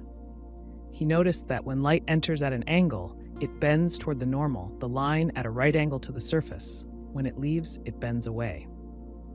He did not find the exact formula for refraction, but he knew the effect was real and followed clear rules. Using this knowledge, he built a model of the eye. He said the eye is like a dark room. Light enters through a small opening, the pupil, and creates an image on the curved surface inside. He compared the eye to a camera obscura, a dark box with a small hole that lets in light and projects an image on the opposite wall. This device was already known, but Al-Hazan used it to explain vision. He said the lens of the eye bends light and helps form a focused image. He did not know about the retina or nerves, but he showed that vision starts with light entering the eye and forming an image. He tested his ideas with simple tools. He used pins, mirrors, and water jars to study how light behaves. He placed objects in front of mirrors at different angles and noted where the image appeared. He blocked parts of a beam of light to see how the shadow changed. He moved light sources and watched how brightness and size changed on a surface. These were not large experiments, but they followed a method. He asked a question, made a test, and checked the result. If the test did not match the idea, he adjusted the idea. He also wrote about color and shadows. He said that color comes from how objects reflect or absorb light. A red surface reflects mostly red light and absorbs the rest. He did not use the modern terms, but he saw that color is not part of the light itself, but part of how light interacts with matter. He studied shadows and showed that their sharpness depends on the size of the light source and its distance. A small, close light makes a sharp shadow. A large, far light makes a soft one. He used this to explain how eclipses work and why light spreads differently at dawn and dusk. One of his most lasting contributions was his method. He said that knowledge should not rely only on authority or tradition. It must be tested. He wrote that people must doubt, observe, and reason. If a theory does not match what we see, it must change. This approach sounds familiar now, but it was new in his time. Many people accepted ideas because they came from well-known thinkers. Alhazen respected earlier work, but he checked it. He read Euclid and Ptolemy, but he corrected their errors when evidence showed otherwise. His writing influenced many later scientists. Translations of his work reached Europe and shaped the studies of Roger Bacon, Kepler, and others. They used his ideas about light, lenses, and the eye to build new tools like eyeglasses and telescopes. His model of the eye, though not complete, helped shift thinking from passive vision to active reception of light. The idea that light enters the eye and forms an image became the foundation for modern optics. To show how his theory works, consider how a lens focuses sunlight. If you hold a magnifying glass in the sun, you can focus the rays to a small point and even burn paper. The lens bends the light and brings it together. This is how a camera works. Light from the scene enters through a lens, which bends the rays to form an image on the back surface. The eye works the same way. Light from the world enters, bends in the lens, and forms a picture on the inside surface. That picture is sent to the brain. Alhazen described this process with what he had: no wires, no screens, just light and logic. He worked at a time when many people thought knowledge came from books alone. He showed that answers come from the world itself, if you know how to look. He treated vision as a natural event, not a mystery. He explained it with shape, distance, light, and motion. He gave reasons for what we see and tools to test those reasons. His work was not just a set of facts, but a way to ask questions. That is what makes it lasting. Alhazen looked at light not as a symbol, but as a path. He followed that path into the eye, into the mirror, through the glass, across the shadow. He used what he could see to explain what he could not, and in doing so, he helped people see more clearly, not just with their eyes, but with their minds. Aristotle lived in Greece during the 4th century BCE. He studied many subjects: logic, ethics, politics, physics, but he also paid close attention to nature. He spent time observing plants and animals. He asked how they lived, how they moved, what they ate, and how they were built. He wanted to find patterns in the living world. He believed that if he could describe life in a clear and organized way, people would understand how nature works. He used comparison, observation, and reasoning. From this, he created one of the earliest systems for classifying living things. He did not use microscopes or modern tools. He used what he could see with his eyes and feel with his hands. He looked at how animals were shaped, how they reproduced, and how they survived. He grouped animals based on traits they shared. One of his most basic divisions was between animals that have blood and those that do not. By blood, he meant red blood. This separated animals like fish, birds, and mammals from animals like insects, shellfish, and worms. Today, we might call this distinction vertebrates versus invertebrates, or those with a backbone versus those without. But Aristotle used what he could observe directly. If an animal bled red when cut, it went into the blooded group. If not, it belonged to the bloodless group. From there, he divided animals further. He looked at how many legs they had, whether they gave birth to live young or laid eggs, and how they took in food and air. He noticed that birds have wings and feathers, while mammals have fur and nurse their young. He used these traits to group animals into what he called genera and species. Aristotle believed that nature followed order. He thought every living thing had a purpose and a place. He said that life could be arranged in a ladder, with simple life forms at the bottom and more complex ones at the top. He called this the scala naturae, or scale of nature. At the lower levels, he placed plants which grow but do not move or sense.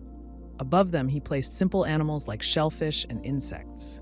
Then came more complex animals like fish, birds, and mammals. At the top, he placed humans who reason and reflect. He did not treat this as a strict ranking of worth. He used it to show how traits change gradually. For example, he said that some animals live both in water and on land, like frogs. Some have hard shells, some soft bodies. Some have lungs, others gills. He wanted to show how animals adapt to their environment. He saw that some creatures fit between others. Bats, for instance, fly like birds, but nurse their young like mammals. Aristotle placed them carefully in his system, based on how they fed and reproduced, not just how they moved. He studied sea creatures in great detail. Living near the coast, he had access to fish, crabs, mollusks, and sea urchins. He wrote about how some had hard shells, others soft bodies. He described octopuses and squids with care, noting their limbs, eyes, and behavior. He noticed that whales give birth to live young and nurse them, placing them with mammals, not fish. These observations were based on direct study, not on secondhand stories. Aristotle also studied reproduction. He classified animals based on whether they laid eggs or gave birth to live offspring. He observed how eggs formed, how embryos developed, and how parents cared for their young. He watched chicks grow inside eggs and wrote down what he saw. He made diagrams and described the stages of growth. He used this to compare different animals. He said that in fish, the young grow without much help from the parents, while birds and mammals care for their young longer. This, he said, shows a difference in nature's design. He also looked at how animals breathed and fed. He noted that fish breathe through gills, not lungs. He saw that insects do not breathe like birds or dogs. He described how some animals chew, others swallow whole. He watched how snakes eat their prey and how birds peck and digest seeds. He compared stomachs and teeth. These traits helped him place animals in groups that made sense. In classifying plants, he was less detailed. He noticed that some plants have flowers, others do not. Some have woody stems, some are soft. Some live for many years. Others die after one season. He did not divide plants with the same care as animals, but he still looked for patterns. He wanted to understand how life forms change over time and how they relate to each other. His method was to observe, describe, compare, and group. He did not use controlled experiments, but he watched carefully. He asked clear questions. What does the animal eat? How does it move? How does it give birth? How is it built? With these answers, he formed categories. He gave names and wrote definitions. His work shaped how people studied biology for over 1,000 years. A student using his method might go to a farm or a shoreline. They would look at a crab and ask how many legs it has, how it eats, and whether it has blood. They would compare it to a fish, then to a worm. Each difference would help sort the animals into groups. If they saw a bird feed its chicks, they would note how that differs from a turtle laying eggs and walking away. These details help build a picture of how animals live and how they fit into the larger world. Aristotle's system was not perfect. He placed some animals in the wrong groups based on incomplete knowledge. He said that men had more teeth than women, a claim he could have tested. He sometimes relied on reports from others without checking for himself. But his strength was in asking the right questions and trying to find order. He treated biology as a science, not a myth. He believed that living things could be understood through structure, function, and purpose. He said that a bird has wings because it flies, and that wings are shaped for that task. He saw that form follows function. He used this to explain why different animals had different parts. He did not yet know about evolution or genetics, but he saw that traits served needs. In his book, History of Animals, he wrote down hundreds of examples. He listed creatures, gave traits, and grouped them. In Parts of Animals, he explained how and why those traits exist. In Generation of Animals, he studied reproduction and development. These books formed a system that lasted well into the Middle Ages. Later scientists improved it, but many started with Aristotle's work. He gave future thinkers a way to study nature with reason, not just tradition. He said that to understand life, we must look closely, ask clear questions, and find patterns. He built a map of the living world using the tools he had: sight, touch, and thought. That map helped others go further. It started with blood, breath, and bone. It grew into a method that still guides biology today. Early farmers in Mesopotamia and China learned how to work with the land by watching how plants grew and how soil changed from season to season. They did not have chemical fertilizers or modern equipment, but they had long experience. They knew that if the same crop was planted again and again in the same field, the soil would grow weak. Plants would not grow as tall, yields would fall, pests would come more often, weeds would spread. Through careful observation and record keeping, they found that planting different crops in a set order helped the soil stay healthy. This practice became known as crop rotation. In Mesopotamia, farming began more than 7,000 years ago between the Tigris and Euphrates rivers. The land there was fertile, but the hot climate and heavy use of irrigation made the soil fragile. Salts built up over time. Some fields became hard and white, and crops would no longer grow well. Farmers learned that if they left the land fallow for a season, meaning they did not plant anything, it could recover. Later they saw that instead of leaving the field bare, planting a different crop could also help. They rotated cereals like barley and wheat with legumes such as lentils or chickpeas. Legumes helped the soil in a special way. Their roots hosted bacteria that pulled nitrogen from the air and stored it in the soil. Barley and wheat, which need nitrogen to grow, could then use that leftover nitrogen in the next season. This natural cycle reduced the need for outside inputs and kept the soil productive longer. Farmers did not know the chemical names, but they knew the results. They saw the soil was richer and crops grew better after legumes had been planted. Chinese farmers developed similar methods, often with greater detail.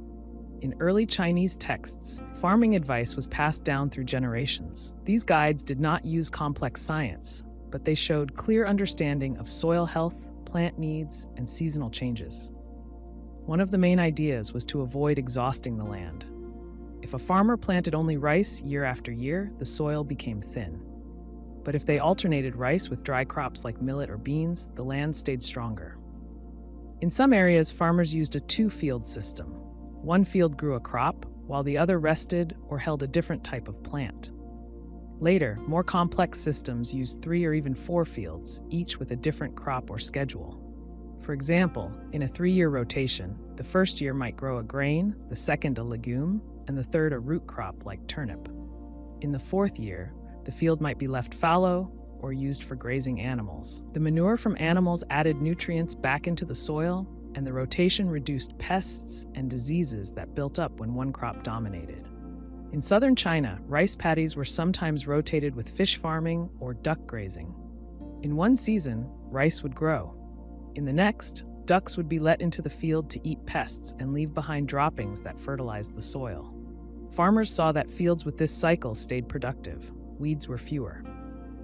Insects were kept in check without needing sprays. Each part of the system helped the others. Nothing was wasted. Rotation worked in part because different crops use and give back different things.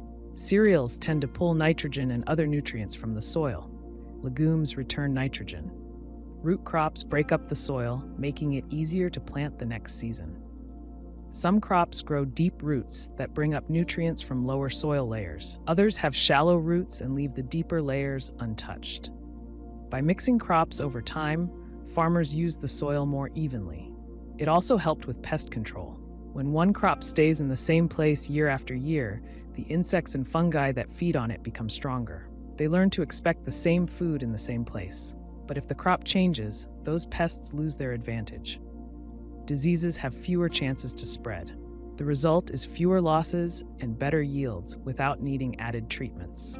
Farmers in ancient China and Mesopotamia saw this, even if they did not name the pests. In Mesopotamia, many records came from clay tablets that tracked harvests, field use, and grain stores.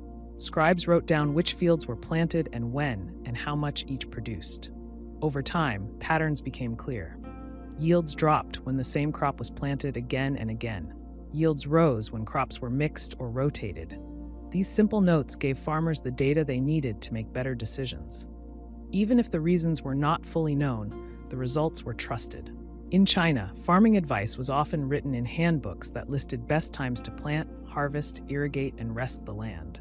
These books included not just crop schedules, but also notes on soil color, texture, and smell. Farmers learned to read the land. If the soil felt sticky and gray, it needed thyme or legumes. If it was light and dry, millet or barley might be better. Rotation was not a rule set from above. It was a tool farmers used, tested, and adjusted. A farmer in early China might use a plot of land to grow millet in the spring, then beans in the fall, and then rest the field the next year or grow green manure plants. They would notice that millet grew better after beans. They would see fewer weeds and less disease. In Mesopotamia, a farmer might plant barley for 2 years, then rest the land, or plant flax or lentils. They would compare yields year to year and change their plan based on results. This kind of rotation did not come from theory. It came from watching the land closely. Animals also played a role. In both regions, grazing animals were used to fertilize fields during rest years. Their waste added nutrients. Their hooves broke up the soil. In China, pigs and chickens were sometimes moved from field to field after harvest. In Mesopotamia, sheep and goats grazed on stubble, turning leftover plant matter into usable fertilizer. This added another layer to rotation. It was not just about crops, it was about using all parts of the farm in balance. Even without scientific names or chemical tests, these farmers managed their land well. They understood that soil was not just dirt, it was a living system. If it was overused, it failed. If it was cared for, it gave back. Crop rotation helped protect that balance. It reduced strain, shared nutrients, and kept pests from building up. The practice spread because it worked. Through slow change and close attention, farmers in Mesopotamia and China learned how to rotate crops for better yields and healthier land. Their methods rested on watching, remembering, and adjusting. They treated the land as something that responded. They used rotation not just as a schedule, but as a way to listen to what the soil needed.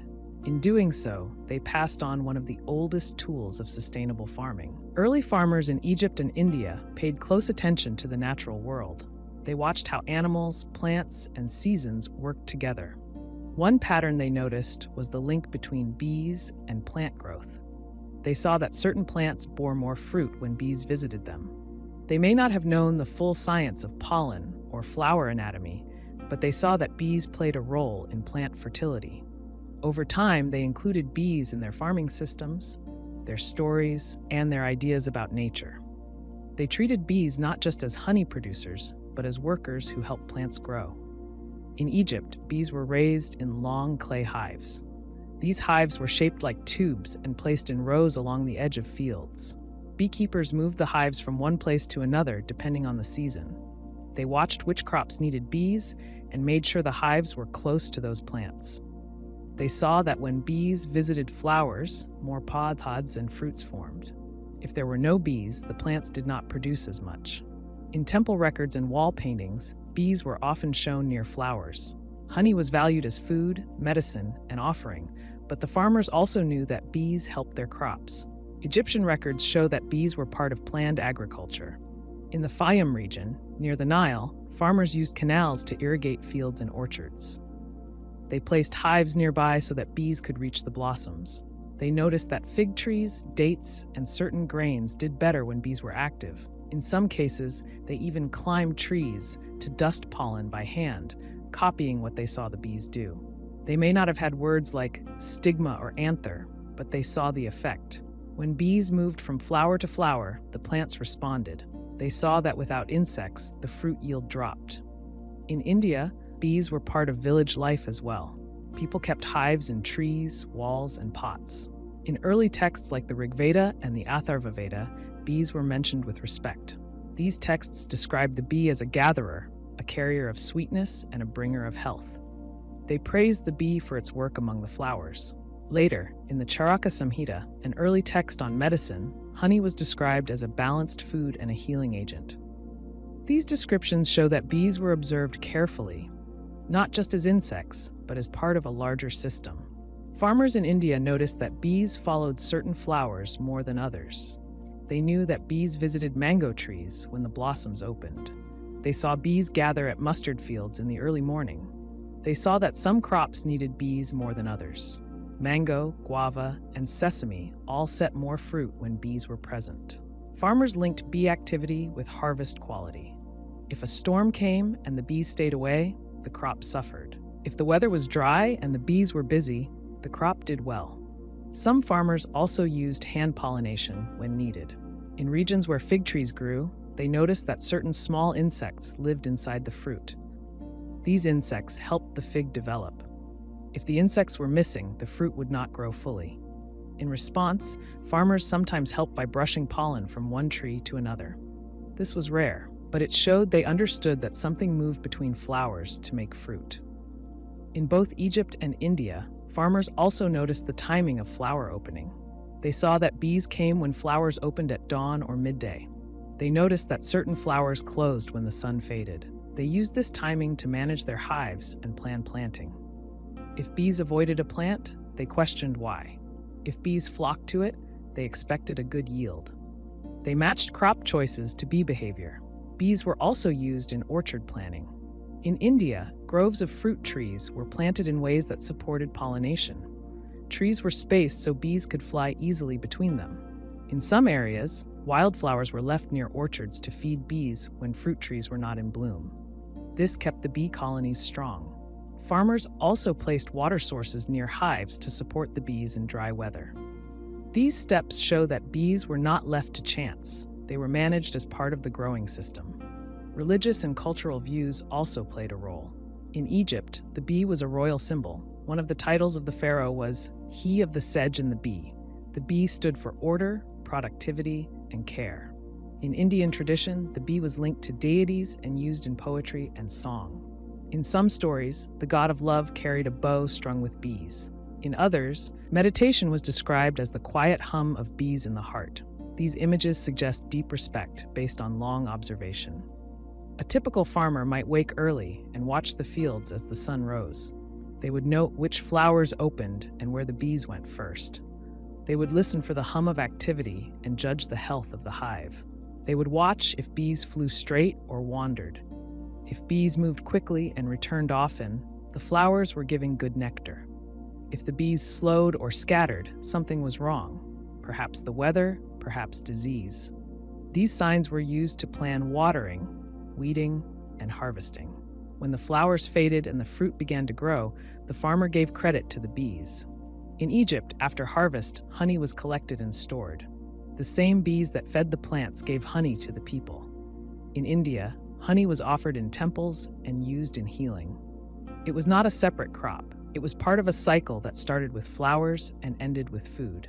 Even without microscopes or formal science, these early farmers understood that bees helped plants grow. They saw cause and effect. They kept records, told stories, and passed down practices. They taught that life depended on small things working together. They did not name the parts of the flower, but they knew that something had to move between them. They saw the bees do that work, and they shaped their farming to match. During the Neolithic period, humans began to shift from a nomadic lifestyle of hunting and gathering to settled farming communities.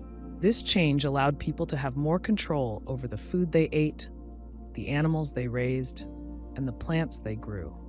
Early humans did not understand genetics the way we do today, but they were already practicing selective breeding, choosing plants and animals with traits they found useful. And over time, they began to shape the characteristics of species to suit their needs. In the case of plants, early farmers observed which seeds produced the best crops, those that were larger, stronger, or tastier. They saved seeds from the plants they liked best and planted them again the next season. Over generations, the plants that were selected became more consistent in producing these desirable traits. For example, a farmer might notice that some wild grasses had larger seeds or more seeds per stalk. They would save the seeds from those plants and sow them the next year. Slowly, the plants that grew from these seeds were different from their wild ancestors. They were larger, more reliable, and produced more food. This process was not quick, but over many generations, early farmers could turn wild plants into crops that were more suited to human needs. They did not understand the concept of genes or heredity, but they understood that certain traits could be passed down from one generation to the next. They saw that plants with desirable traits were more likely to thrive if they kept planting those seeds. They selected plants for traits like size, taste, or ease of harvesting, not knowing that these qualities were inherited from parent plants. The domestication of animals followed a similar pattern. Early humans began to raise animals that were useful for food, labor, or clothing. They selected those animals that were more docile, productive, or easy to manage.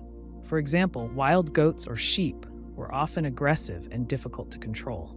But over time, humans selectively bred those that were calmer and easier to manage.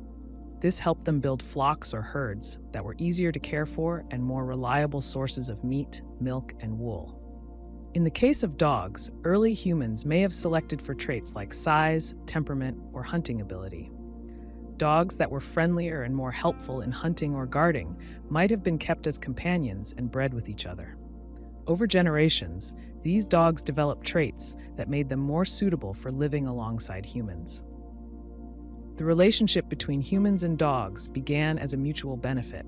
Dogs helped with hunting, and humans provided food and shelter. Over time, people selected for traits that made dogs better companions, herders, or protectors, anticipating the principles of selective breeding. The Neolithic people also domesticated cattle, pigs, and chickens. These animals were raised for their meat, milk, eggs, and labor. Early cattle were wild and difficult to handle. But humans selectively bred those with more docile temperaments and better growth rates. Over generations, domesticated cattle became larger, stronger, and more productive. Pigs were bred for traits like size, reproduction rates, and adaptability to different environments. Early chickens, like wild birds, were skittish and laid fewer eggs. But over time, humans selected those that were better at laying eggs and easier to manage. In this way, people started shaping animal populations to meet their needs. Even in this early stage of domestication, humans began to recognize that some traits were passed down from parents to offspring. They didn't have the scientific vocabulary to explain it, but they saw that animals with useful traits, such as good milk production in cows or high egg laying in chickens, could pass those traits on to their young. They understood that by selecting the best animals to breed, they could improve future generations. Over time, they created more stable and predictable food sources, which helped them thrive in settled farming communities. One of the most significant advances in the Neolithic period was the development of agriculture itself. Humans began to cultivate crops systematically, selecting the best varieties each year to sow for the next harvest. They began to understand that plant growth depended on seasons, soil quality, and water. But they also learned that by selecting the right seeds and planting them in the right conditions, they could improve their harvest. They understood, in a practical sense, that the quality of the seeds mattered. This helped them to domesticate and selectively breed plants like wheat, barley, and corn. These crops became more suited to farming practices, and their yields improved over generations. This practice of selecting and breeding for desirable traits laid the foundation for the development of modern agriculture. The idea of breeding plants and animals for specific characteristics was not new, but Neolithic farmers turned it into a practice that allowed them to control food production on a large scale. As they bred plants and animals, they learned to manage their environment in new ways, creating stable and reliable food sources. For example, early wheat was small and had tough husks that made it difficult to eat. But by selecting plants that had larger, softer seeds, humans began to create varieties of wheat that were easier to harvest and process. Over time, this led to the domestication of wheat and other grains. Similarly, by selecting animals that were more docile or productive, humans were able to create breeds of animals that were better suited for life in captivity. By carefully observing the behavior and traits of animals, early humans began to experiment with breeding. They understood, without knowing the science behind it, that offspring tended to inherit the traits of their parents.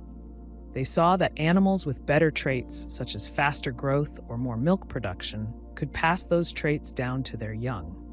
They used this knowledge to breed animals for specific purposes, whether for food, work, or companionship. This selective breeding process was slow, but it had lasting effects. It shaped the plants and animals that humans relied on for food and other resources. Over many generations, humans learned to control the reproduction of plants and animals, improving yields and productivity. They also created a more predictable food supply, which allowed them to support growing populations and build permanent settlements. In this way, the Neolithic period marked a turning point in human history, where humans no longer just relied on nature, but began to shape it according to their needs. Early humans may not have known the terms genetics or heritability, but they understood the basics of how traits were passed down. They knew that if they wanted better crops or animals, they had to choose the right plants and animals to breed.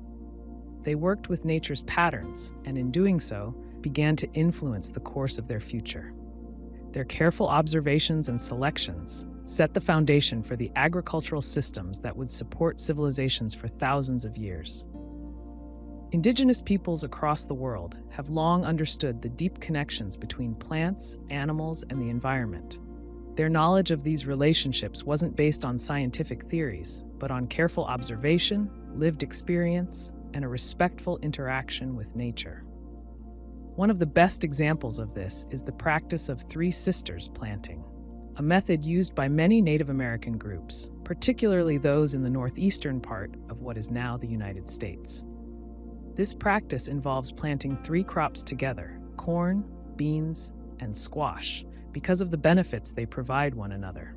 This is an example of ecological interdependence, where each plant has a role that supports the others, creating a more productive and sustainable system.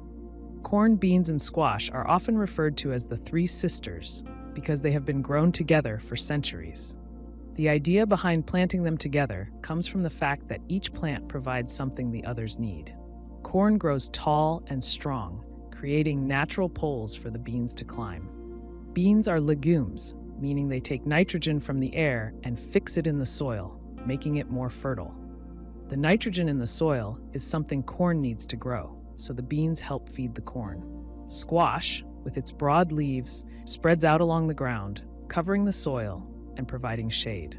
This shade helps keep the soil moist and prevents weeds from growing. In return, the other plants benefit from the protection the squash provides.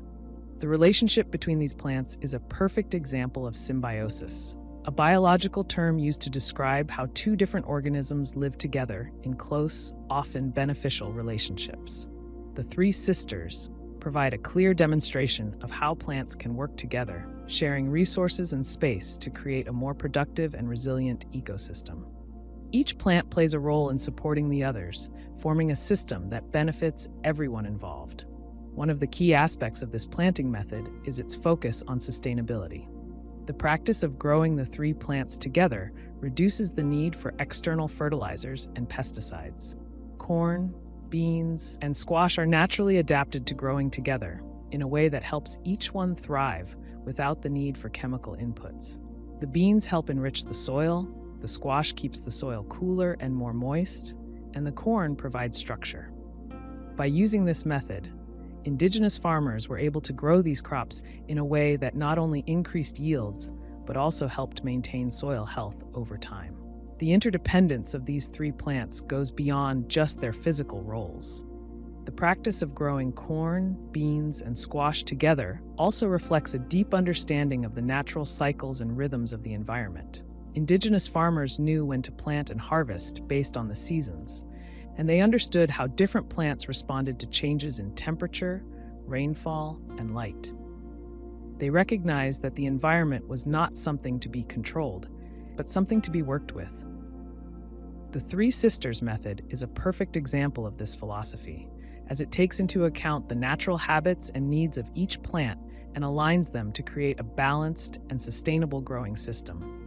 In addition to being a practical method for growing food, the practice of planting the three sisters also carries cultural significance. For many indigenous peoples, the relationship between corn, beans, and squash represents a broader view of life and the interconnectedness of all things. These three crops are not just food sources. They are also symbols of cooperation and mutual support.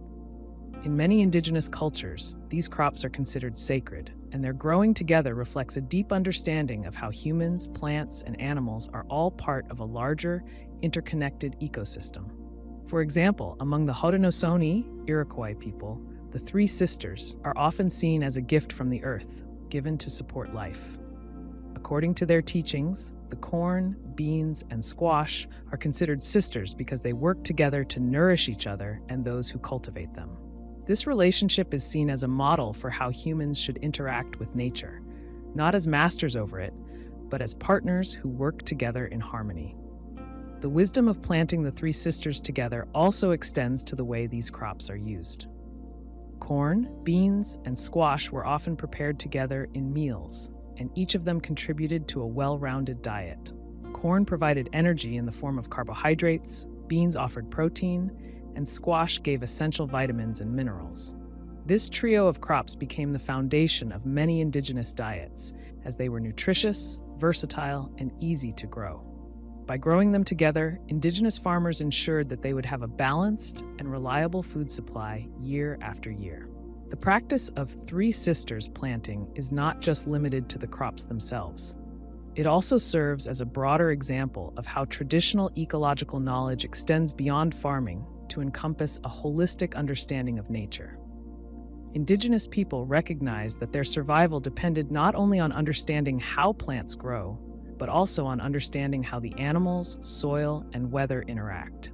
For instance, they knew that healthy soil supported healthy plants, and healthy plants supported healthy animals. In turn, animals such as bees, birds, and other pollinators played an important role in the growth and fertility of crops. This interconnectedness was acknowledged and respected in the way they managed their land. In modern times, scientists have begun to recognize the importance of biodiversity and ecological interdependence in farming. While modern industrial agriculture tends to focus on monoculture farming, growing a single crop over large areas, many farmers and environmentalists have returned to the traditional knowledge of crop rotation and polyculture, seeing the wisdom in practices like the three sisters. These methods emphasize working with nature rather than trying to control or manipulate it, and they align with growing concerns about the sustainability and environmental impact of conventional farming practices. The three sisters are not the only example of symbiosis in nature. Across the world, other forms of interdependence exist, where plants, animals, and the environment all play a role in maintaining balance.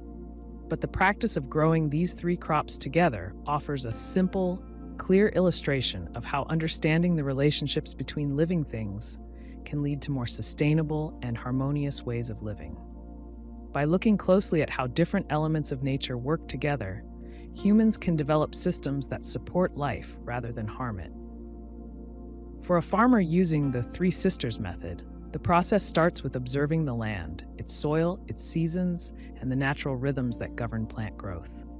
It requires patience, understanding, and respect for the land and the plants being grown. Over time, these farmers developed a deep relationship with the land they tended. They knew when to plant, how to care for their crops, and how to harvest at the right time. They understood that each element in the system played a role in maintaining balance and that all of life was interdependent. The Three Sisters was not just a farming technique. It was a way of life that reflected a deeper understanding of the world and the cycles that sustain it. In the ancient world, the study of the body was a pursuit that began long before modern medical science. Greek, Egyptian, and Indian scholars sought to understand the internal structure of humans and animals, even though they lacked the tools and knowledge we have today.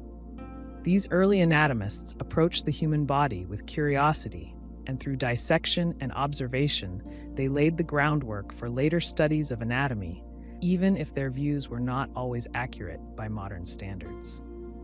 In Greece, The exploration of the body took a significant step forward with Hippocrates and his followers. Hippocrates, often called the father of medicine, believed that the human body could be understood by examining its parts. Though Hippocrates himself did not perform dissections, his work helped set the stage for later anatomists. One of his students, Herophilus, took this further in the 3rd century BCE. Herophilus is often credited as the first person to perform public dissections of human cadavers, likely in Alexandria, where the renowned Library of Alexandria served as a hub for scientific study. Herophilus dissected both humans and animals, carefully observing the structure of the organs. He was able to identify and describe parts of the brain, noting the differences between the cerebrum and cerebellum. He also distinguished between sensory and motor nerves, which was a significant step in understanding the nervous system.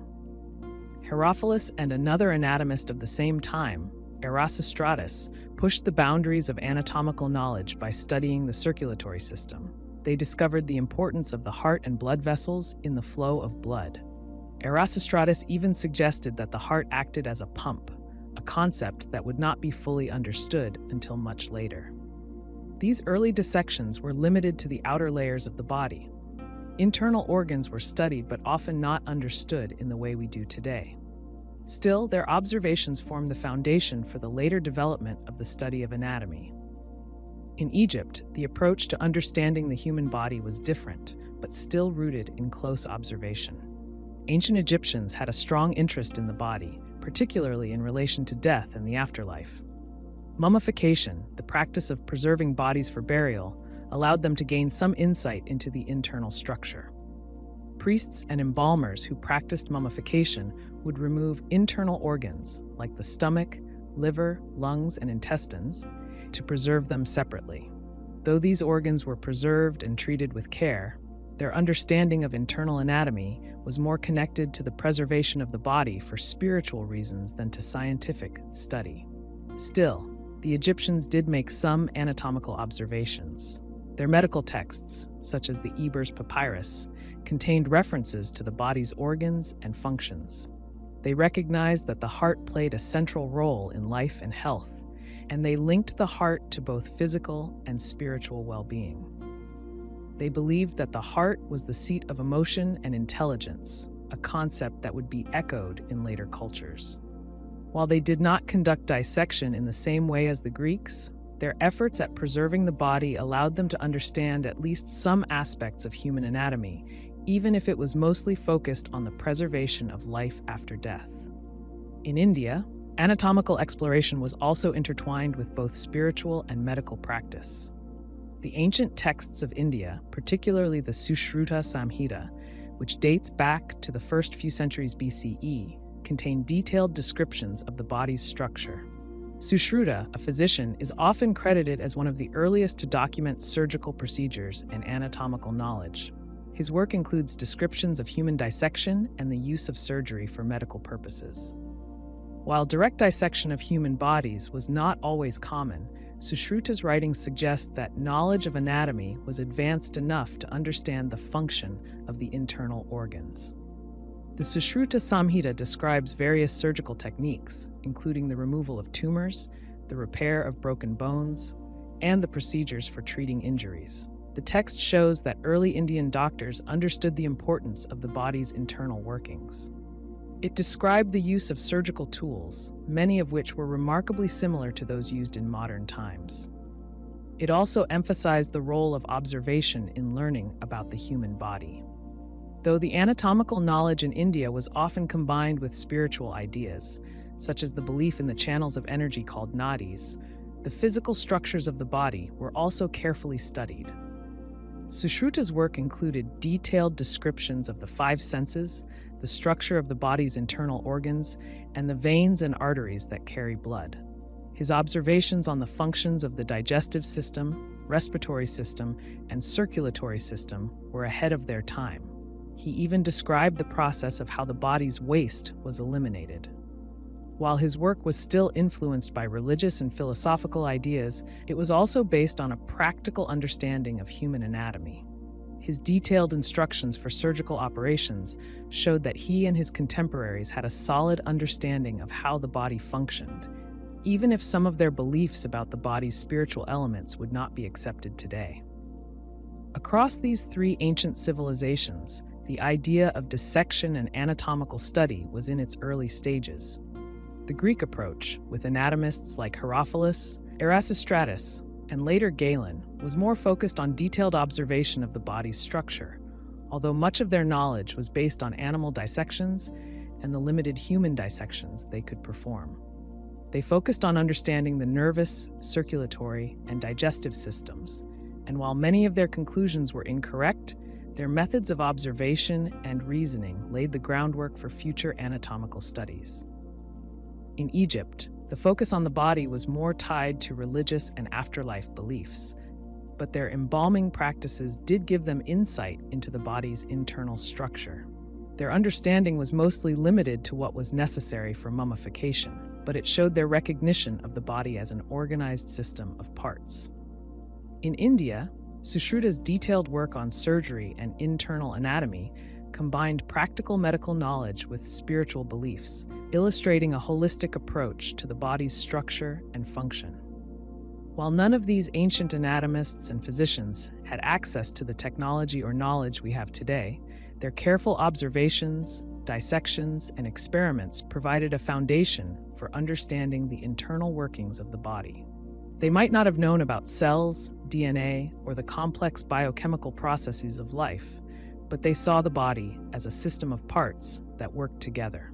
Their work was a first step in understanding human anatomy, and though much of it was incomplete or inaccurate, it set the stage for later discoveries in biology, medicine, and surgery.